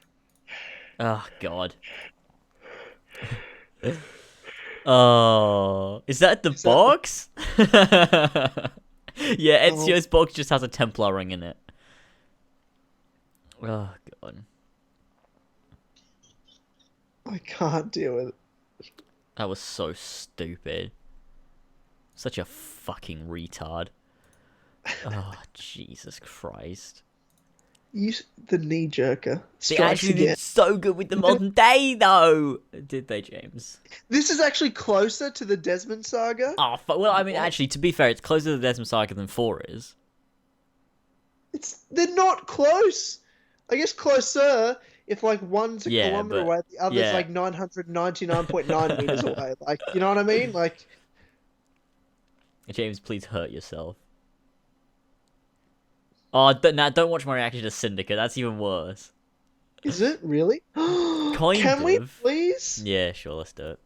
Okay, let's. Fine. Okay. It's just This me is a where gr- I'm like saying how This is a great it great is. segment. We're reacting. Reacting to James's old reactions. The knee jerker strikes again. Alright, let's get this up. Oh god, why is everything lagging out? Alright, let's find this. I don't know if it's in my playlist. No, I never put it in like a fucking idiot. It's my favorite. All right, lads. All right. And ladies and gentlemen, while we're waiting, please like the stream if you haven't already. We're so close to 100 likes on the Ooh, stream. we are. That's our goal before we finish every Kill Connor Club podcast. So if we could get to that, we only need 5 more, and we're there. Alright, there's the link. All right. Oh, Jesus Christ, James. Okay, go to 11 minutes 13. And that's where the reaction begins. Oh shit, I accidentally completely removed this. I'm really, really upset.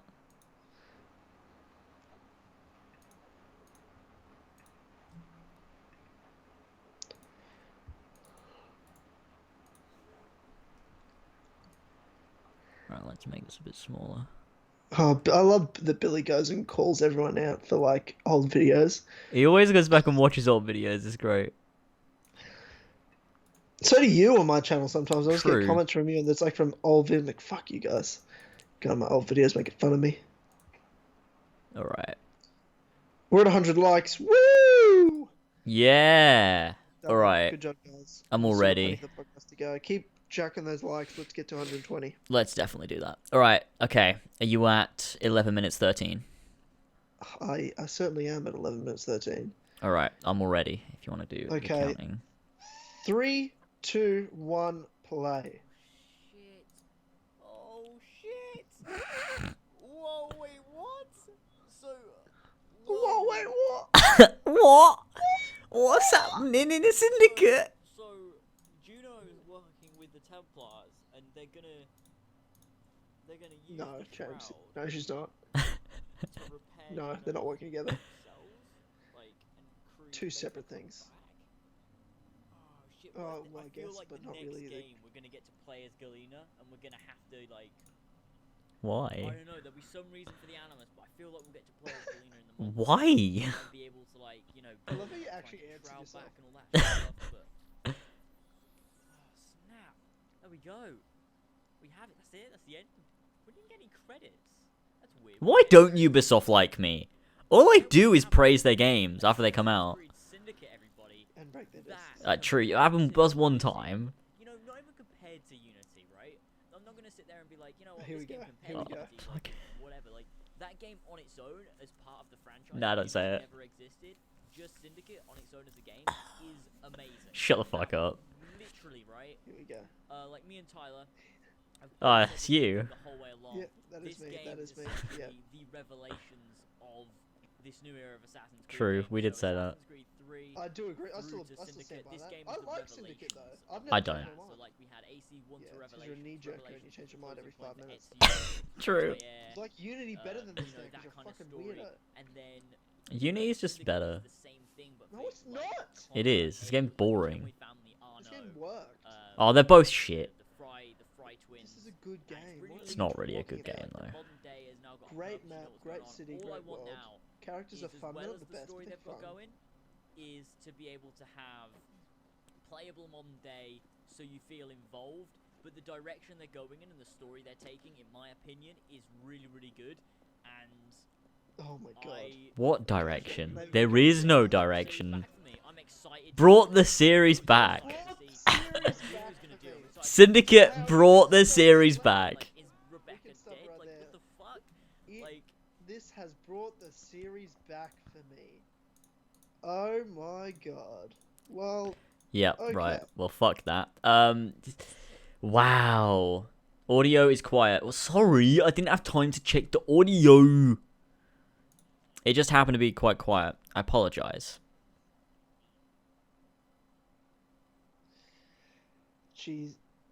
Jesus Christ. Ugh, Mate, what have you done? I don't know. Oh, I literally got a headache from the cringe. Oh god. 347. Why are you all saying 347? What are you talking about? Guys, tell them to react to 347 for the greatest moment of all time they must hear. 347? What, on the video that we were just looking at? Oh, hang on, I'll have to re-get it up then. Alright, I'll click it again, hold on.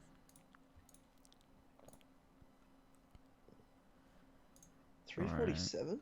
347. Oh, I remember. I Is that funny? remember it. Okay. Oh, Um, okay. I've already it's- seen. Yeah. yeah. We'll watch it. We'll watch it. Hang on. Okay. Hang on. We're at 347. Have you got it up? Yep. Okay. 3, 2, 1, play. you, Udi.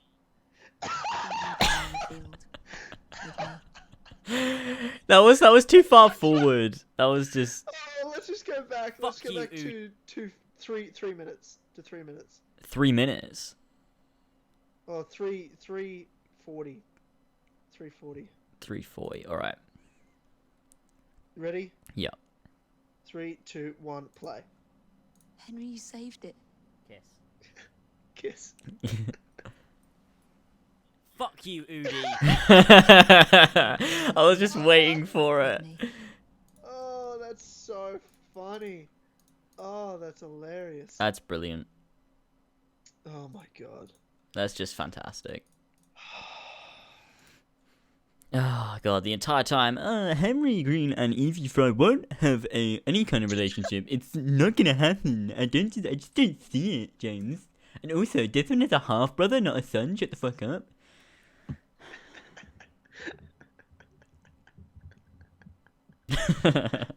Tyler is really quiet. What? Why?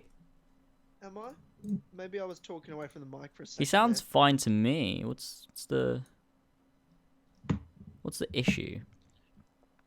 I think I might have been talking away from the mic for a second. All right. Okay. We'll see what it's like now. Oh, The whole God. dialogue here is so cringy. It is kind of cringy, isn't it? The dialogue here. What? You belong in the field with me. You belong in India with Jack the Lad. You belong in India with Jack the Lad. Oh. Oh my god, that's so funny. Oh, that was awesome reacting to that. You belong Is in there? India Can with we Jack watch the the end Lad. of you playing Unity? Oh, we can. That's even better. That one makes sense. That's an alright reaction actually. Okay, that's kind of lame. It's funny though, because Okay. it's just me. It's just kind of me. All my thoughts Trying to of being justify like, kind of, but it's just kind of me being like, wow, this is pathetic, and I'm just kind of angry and kind of just really disappointed. Okay, let's see if I can find the exact point where I have my reaction rather than ending. Oh, hold on, everyone's gonna be able to hear this. Fuck you, Udi. Oh god, that's so funny. I just think that felt... Okay, my reaction is at about here. Link me the video. Alright. React to AC follower videos. No, we don't need to do that. There you go. Alright, so it's about... Hold on, I'll go back a tad. Okay, 33:04. Go there, and that should be where my reaction starts. What minute? 33:04. 33:04. Yep. Alright, just loading it up now. Alright, cool. Okay, here we go. Alright. Ready? Yep. 3, 2, 1, play. We're done. I'll try to take the fast forward because we're done. Assassin's Creed Unity. Right? You sound 12. I don't know about that ending.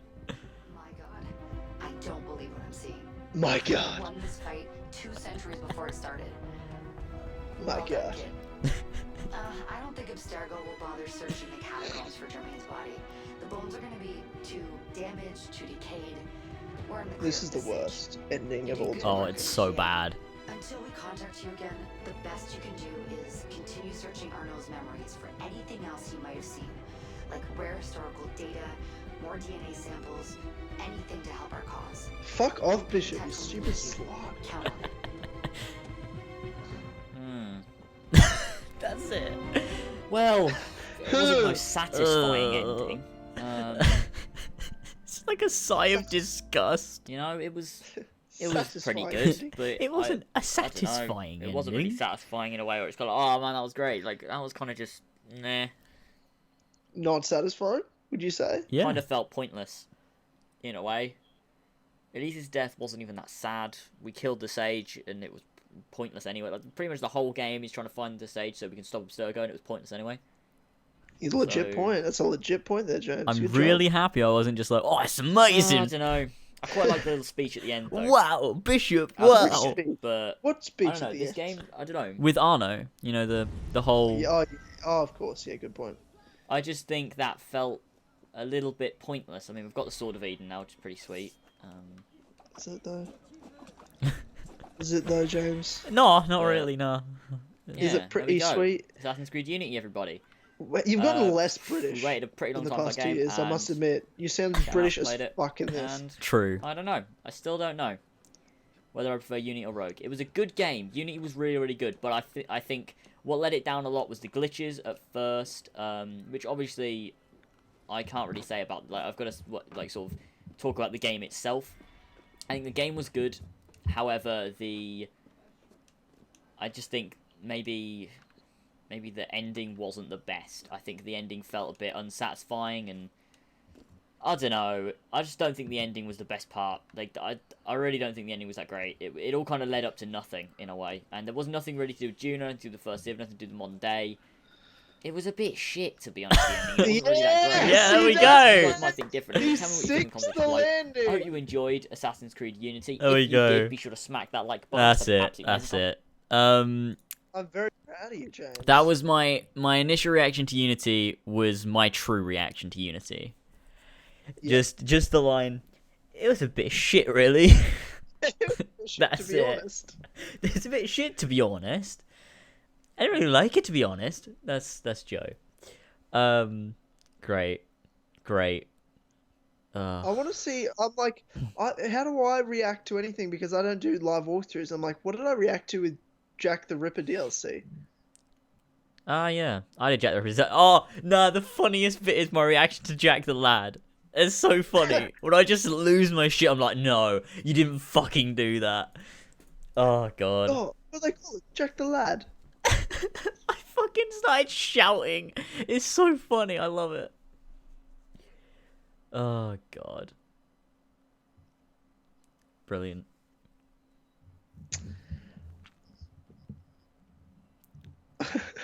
I'm watching my reaction to Jack the Ripper. What? I'm not even saying anything. I'm just like, that was fucked up.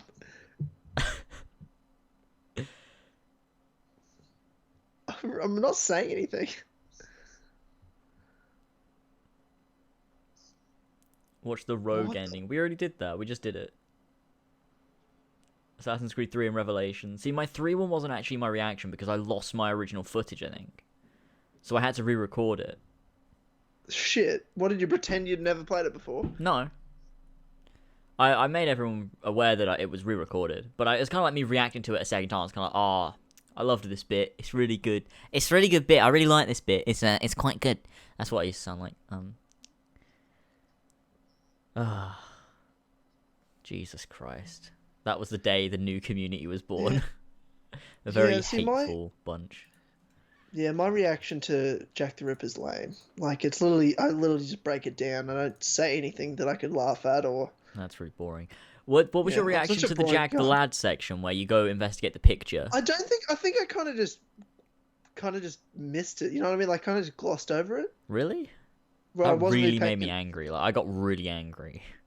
Did you? Yeah. Yeah, it's brilliant. See, it didn't make me angry like it did you guys at first. Let me It took go a while. find it. I'm not from fucking England. I didn't really care about Jack the Ripper as a character. Oh no, that's not why I care. I care because it was fucking retarded how they did it. How early is it in the DLC? It's really early on. Like I think it might have been in my first episode. If not, it was the second one because I did 15-minute parts. So okay, I think it was in part 2. So it was within the first half an hour, I think. Let's find it. Where did I go investigate the house? Here it is, I think. Is it in part 2 or part 1 of your Let's Play? Part 2. How long's your part 1? Because my part 1's 38 minutes. 15 minutes. Because this was when I had a copyright strike. So because you're a dumbass. yeah. Exactly. Right, let me see if I can find this bit where I investigate the painting. And just completely go off on one. Okay, it was at 8 minutes 45 in part 2. You want to link me? Yeah, there you go. And it's just the best. I just started getting so mad, and then it introduces the whole Ripper gang or whatever that Jack the Ripper has, and I get even fucking more mad at it. Oh, it's great. And you have fucking fear bombs. What minute is God. 8 minutes 45. 8:45. Okay. I went to 8:40. Okay. Tell me when. Right, I'm ready. Oh, god damn it. You got ads loading, you son of a bitch. You stupid fuck. Gotta make the ad revenue. Okay, skip the ads. Okay, ready to play in 3, Right. 2, 1, go. Something that Luma said to me. Henry, my brother, and I were together. It was in India. 15 years ago. Oh. The photograph was taken. We stood facing a temple of Kali, and that's one of the boys Jacob brought to train with the Brotherhood. What did we call him? Jack the Lad. Oh, fuck off.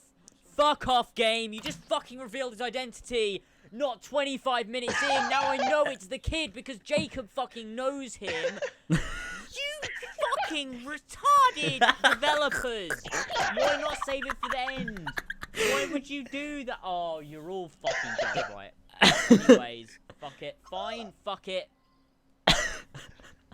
Personally, I think the next game, though, was going to be set in India. I don't believe... And then I just go back to it. It's brilliant. I'm like, fuck off, you retarded developers. Oh, God, it's so great. I just lose it. I was so mad, though. Oh, God. Because it was 25 minutes in and they just reveal his identity. Like, that was meant to be like the main thing, like, who's Jack the Ripper? Oh, God. That's just incredible. I'm trying to find my reaction to it now. Okay, here we go. I'm about to look at it. Let's see what I say. Okay.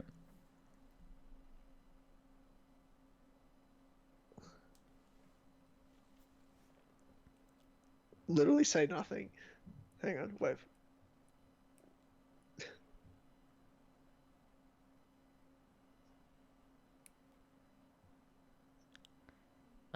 I just literally say, so this kid's the Ripper? That's all I said. I was like, okay, so this kid's the Ripper. That's it. It just annoyed me that it was just revealed so early on. It's like, why do that? Why not save it for the end? Have like this really cool reveal where it's like, oh, that adds up because cool. But no, they just tell it straight away, and it's like, I don't really care though. Fuck. Fuck off. Fuck off, you fucking developers. It's so great. God damn. God. But right. Jacob is Jack the Ripper. Yeah. Classic Jacob being Jack the Ripper. Oh, what do we call him? Jack the Lad. Jack the fucking Lad. Oh, it gets me every time.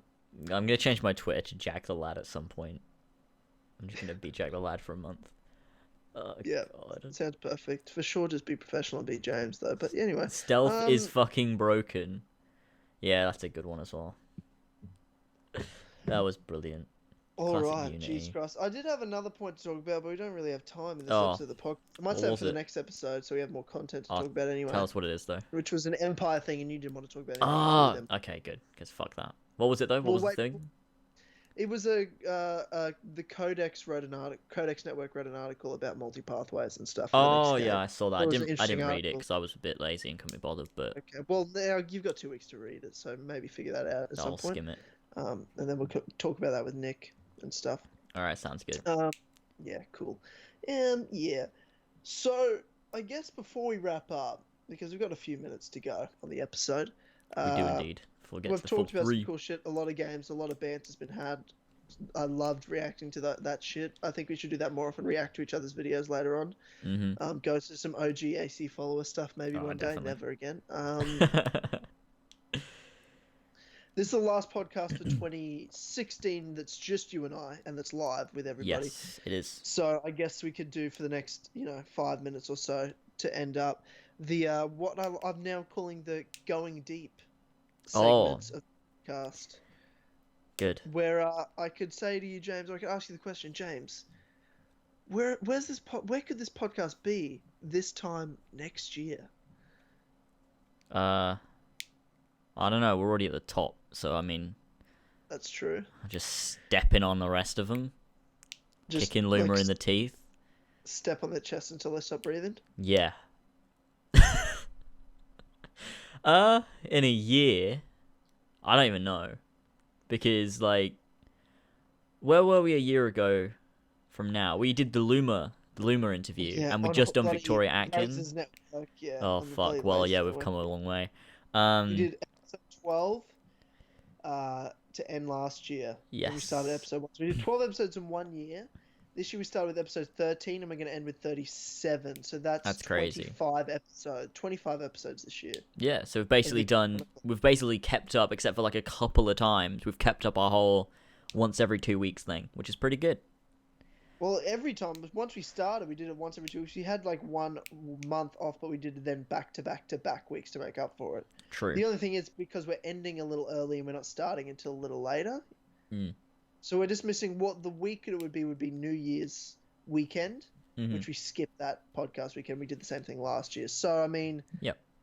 every 2 weeks while it's the Kill Connor Club season, which is, 50 weeks out of the 52-week year. Interview Esco Blades next year. No. No. I'm fine. Yeah. He's Yeah, not. no, He's we're all not important. Who cares? Okay. Well, This is. I just want to say that all these opinions that I'm now saying are not held by the Kill Connor Club podcast, but just by lasers individually. I mean, from what I've seen, and I mean, he obviously doesn't like you very much, James. Apparently, or blanks you, maybe not. 100% blanks you. Definitely not. Definitely for sure not welcome on the podcast though. 100%. Yeah. No. For sure, you're a professional and acted. But anyway, Was that directed at him or me? at him. You as well. You fit the bill as well. So to be fair, Yeah. Great. You're Good. just as bad. Actually, you're way worse. But you work for yourself in your bedroom. So True. So I can kind of I can get away with it. you have an excuse. But I mean, if you want to do better, then maybe try better. But Nah, I'm alright. I'm alright. I'm gonna get us a PR agent next year that'll work for us, so they can control us. I'll kick them in the face. I'll go to literally have Ubisoft. I literally have 2 PR people lined up to work for us. That'd be hilarious. I actually legitimately have talked to 2 PR people about working for us. Or they should do it because then we don't have to do as much work. Well, that way they can get guests for us. Yeah, they can fucking do They that. get it for us. Yeah, and they talk to these PR people we have to deal with, but also like they can tell. Like I was talking to one and I said, "Look, you're gonna tell James and I not to say things. We're still gonna say them, but we're gonna at least see the repercussions before we say things, rather than There you go. it." Yeah, So, no one's gonna stop him from saying shit, but at least someone can be like, "I told him not to say that." Like that's his fault. Semi-censor him. Yeah, exactly. Yeah, makes the podcast look better. It makes me look bad, but that's fine. I'm okay with that. I look terrible already. That's true. For sure, just at least have a Twitter account that doesn't have a meme on it at all No, times, I can't. I can't do that. You're Yeah, taking away the definitely. one thing that I love. Definitely trying to run a business here. You asked the question. I remember once you tweeted something like, "Why would someone say playing video games doesn't count as a real job?" Well, it could count as a real job if you treated it like a real job, James. It's not a real job if you make your whole life a meme. That's not It's a real hilarious job. though. It's funny. It's not funny. It is. It's a bit of banter though. It's banter though. It is. I was Samuel Adams for a week once. No. He's irrelevant. Did he do anything useful in history? Sam Adams. Yeah. Yeah. Oh. I don't know. I would think so. Assassin's I Creed hope so. 3 really I don't care about the American Revolution, really. All I know is that we owned America right up until the very end. Until they were badass enough to say no to slavery. Yeah. Slavery. Yeah, that's Yeah. true. That is true. You are right. That there, is my true. friend. It's true. It's Yeah. historically accurate. It should be in all the history Yeah. books. Yeah. So, who's your number one guest you want to get on next year? Who's the goal? Who's the ultimate goal next year? Ooh. That's realistic. Derby? Maybe? I agree. I'm with that 100%. Yeah. Dummy Dev's goal. And he likes us. He actually likes us. Acknowledges our existence and likes the podcast. He does. True. That's good. Yeah. So, and I know he can't talk to us now because he's not gonna, do an interview when it would all be about stuff he can't answer. But once Empire gets announced, then we can have him on closer to Yeah. the Empire. Exactly. Yeah. And we could talk to him about loads of shit, and it'll just be fucking great. It'll be a good time, like it And he always can is. reveal the box and make me cry a lot. So it'll be great. You would just ask him about the box, and the call drops, and he leaves. Listen here, you son of a bitch! And I'll just start interrogating him, like be super nice, suck his ass the whole time, and then at the end be like, "Okay, you son of a bitch, tell me more about this box." At gunpoint, be like, "Tell me! Oh, I'm gonna sent him a photo of me holding a bunny, and I'm like, I will kill this bunny if you don't tell me what happened to this box. This bunny's Oh dead as no, not the bunny. Not the bunny. Oh god, I'll do it. I'm not a vegan. I'll kill a bunny. I don't give a fuck. that's incredibly aggressive. In terms of guests, other than Darby, is there anyone else you'd Devin. like to get on next year? Roger Craig Smith, obviously. No, is always, the goal. He's always the goal. always on the list. True. And I would like to have, perhaps Ashraf Ishmael. I agree. Cool. That would be good. He seems like a good sweet lad. Just cool. Ashraf Ishmael, a sweet lad. He is a sweet lad. Oh my god. Classic that's Ashraf. Ashraf? Yeah. Ash Ketchum from Pallet Town? Yeah. Yeah. Don't agree with that. Don't agree with that. What are you talking about? But yeah, next year we'll obviously have on a bunch of guests that we've had on before. Like we'll get on, like Asim and Nick and the other Nick and George and Ethan and shit. And That's Joe, sweet maybe lads. we'll talk to Joe at some point. Nah. When Yeah. nah, fuck Joe. We get Gaby back on. Oh yeah, we need to get Gabe back on, even though he has nothing to do with it. We could talk about Eagle Flight, Don't patronize the man. and I can He's kill a good myself. man. You leave him alone. So Gabe, how's Eagle Flight treating you? I hear that it's a really good game. Okay, well he's never coming on the podcast again. I fucking hate you. Man. I blame you for this. He's our friend. and Nah, we love I him. love him. I love him. He's Gabe. I can't not love him. Just don't love Eagle Flight. But You've never played it. no, I know I haven't. That's why. Because I don't like it. It looks pretty shit. Also, I don't have a flight thing, a VR thing. So I can't. I couldn't even if I wanted to. Whatever. Oh god. Yeah. Anyway, cool.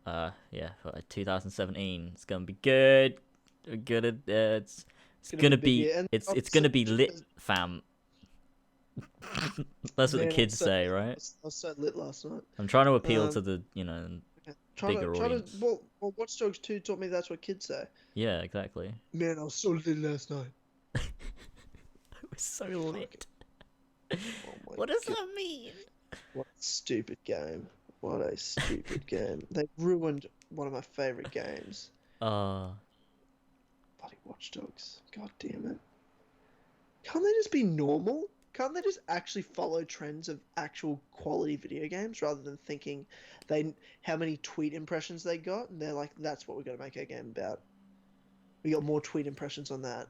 Yeah, I feel like they made a game about their Twitter community. That's what it feels like. Because Sure, to make a game based on the people that are pandering towards the people that are actually going to pay for your game, not the mainstream audience that may click on a tweet but are never going to pay money for anything you make. Stop pandering to those people. You're never going to get those people. Stop. True. You might get them if hardcore gamers tell them to buy your games. Yeah, the podcast will be seamless. Well, we do try our best to be as seamless as possible. And satisfying, because we know how much James doesn't like it when it's not satisfying. Well, I mean, of course. That's me. Of course. God damn it, this ending was not satisfying. I'm gonna end myself because of it. Fucking you. Do you know what man. will be satisfying, though? What? The ending to this podcast. The ending to this podcast? What, you mean like the ending to the podcast when we never do one ever again? No, as in, like, we're wrapping it up now. I was trying to segue, because I'm... All right, well, good at before you do, just everyone buy our merch, link in the description to that, as well as iTunes and SoundCloud, where you can check it out. But if you've got this far and you're listening to this, then you don't need to do that. Sure. Also, like the stream, like the podcast if you're on YouTube if you haven't already. Rate Give us a on rating, iTunes yeah. And leave a review, 5-star rating only, please, or else go fuck yourself. And it really helps spread the podcast on iTunes. It gets more recommendations out there to other people, so it helps grow us a whole lot. So that'd be much appreciated. Obviously, hit that love heart button on SoundCloud as well. And yeah, buy merch. Go to James's Just Giving page for this 24-hour live stream. Yes. Give to the live stream before the live stream whenever you have money, or do it live on there the 22nd of December. James, what videos do you have coming out this week? Ezio Collection Let's Play, and that's it. Oh, Okay. actually, I might have something else as well, like a discussion video about something. Can't Which will tell just us what? be... Secret? Tension building? Nah, just because I don't know yet. Okay, cool. I'm gonna do the same. Continue with the Ezio Collection Brotherhood Let's Play. I will also have a Battlefield 1 video with Joel, Revelations Let's Play that I'm running around just doing achievements and free roam, and Assassin's Creed The Truth this week, trying to finish off that hour-long pile of duty. That's a great plug for my own videos of Pile of Duty, apparently. Great. And yeah, I think that's pretty much all I got this week. I don't know. I'm confused. It's just I a think so. joke. It's just a joke, though. Go watch it for sure. Please subscribe to me. I'm a loser. Links in the description. Oh yeah, subscribe to me. This is my channel. This is just my podcast. Yeah. Yeah. I don't know what's Oh going yeah. on. All right. All right. Okay. Is that it? Are we ready to go? I think so. Is there anything else to say? See you in 2 weeks for a pre-recorded podcast with the Nick, the one, the only, the Nick. I love him. He's great. The final podcast of Kill Content Club for 2016 in 2 weeks' time. And not just to James and to Nick, but to all of you, if you guys want to prep ahead of time and think to yourself the favorite games, shows, movies of 2016 and the things you're hyped for next year, that's what we're going to be talking about most of the time in the next episode of the Kill Content Club podcast. So that's going to be really exciting. So without further ado, ladies and gentlemen, thank you so much for joining us on episode 36. We hope you enjoyed it thoroughly. And we're going to head on out, and I'm going to sing you out with a song.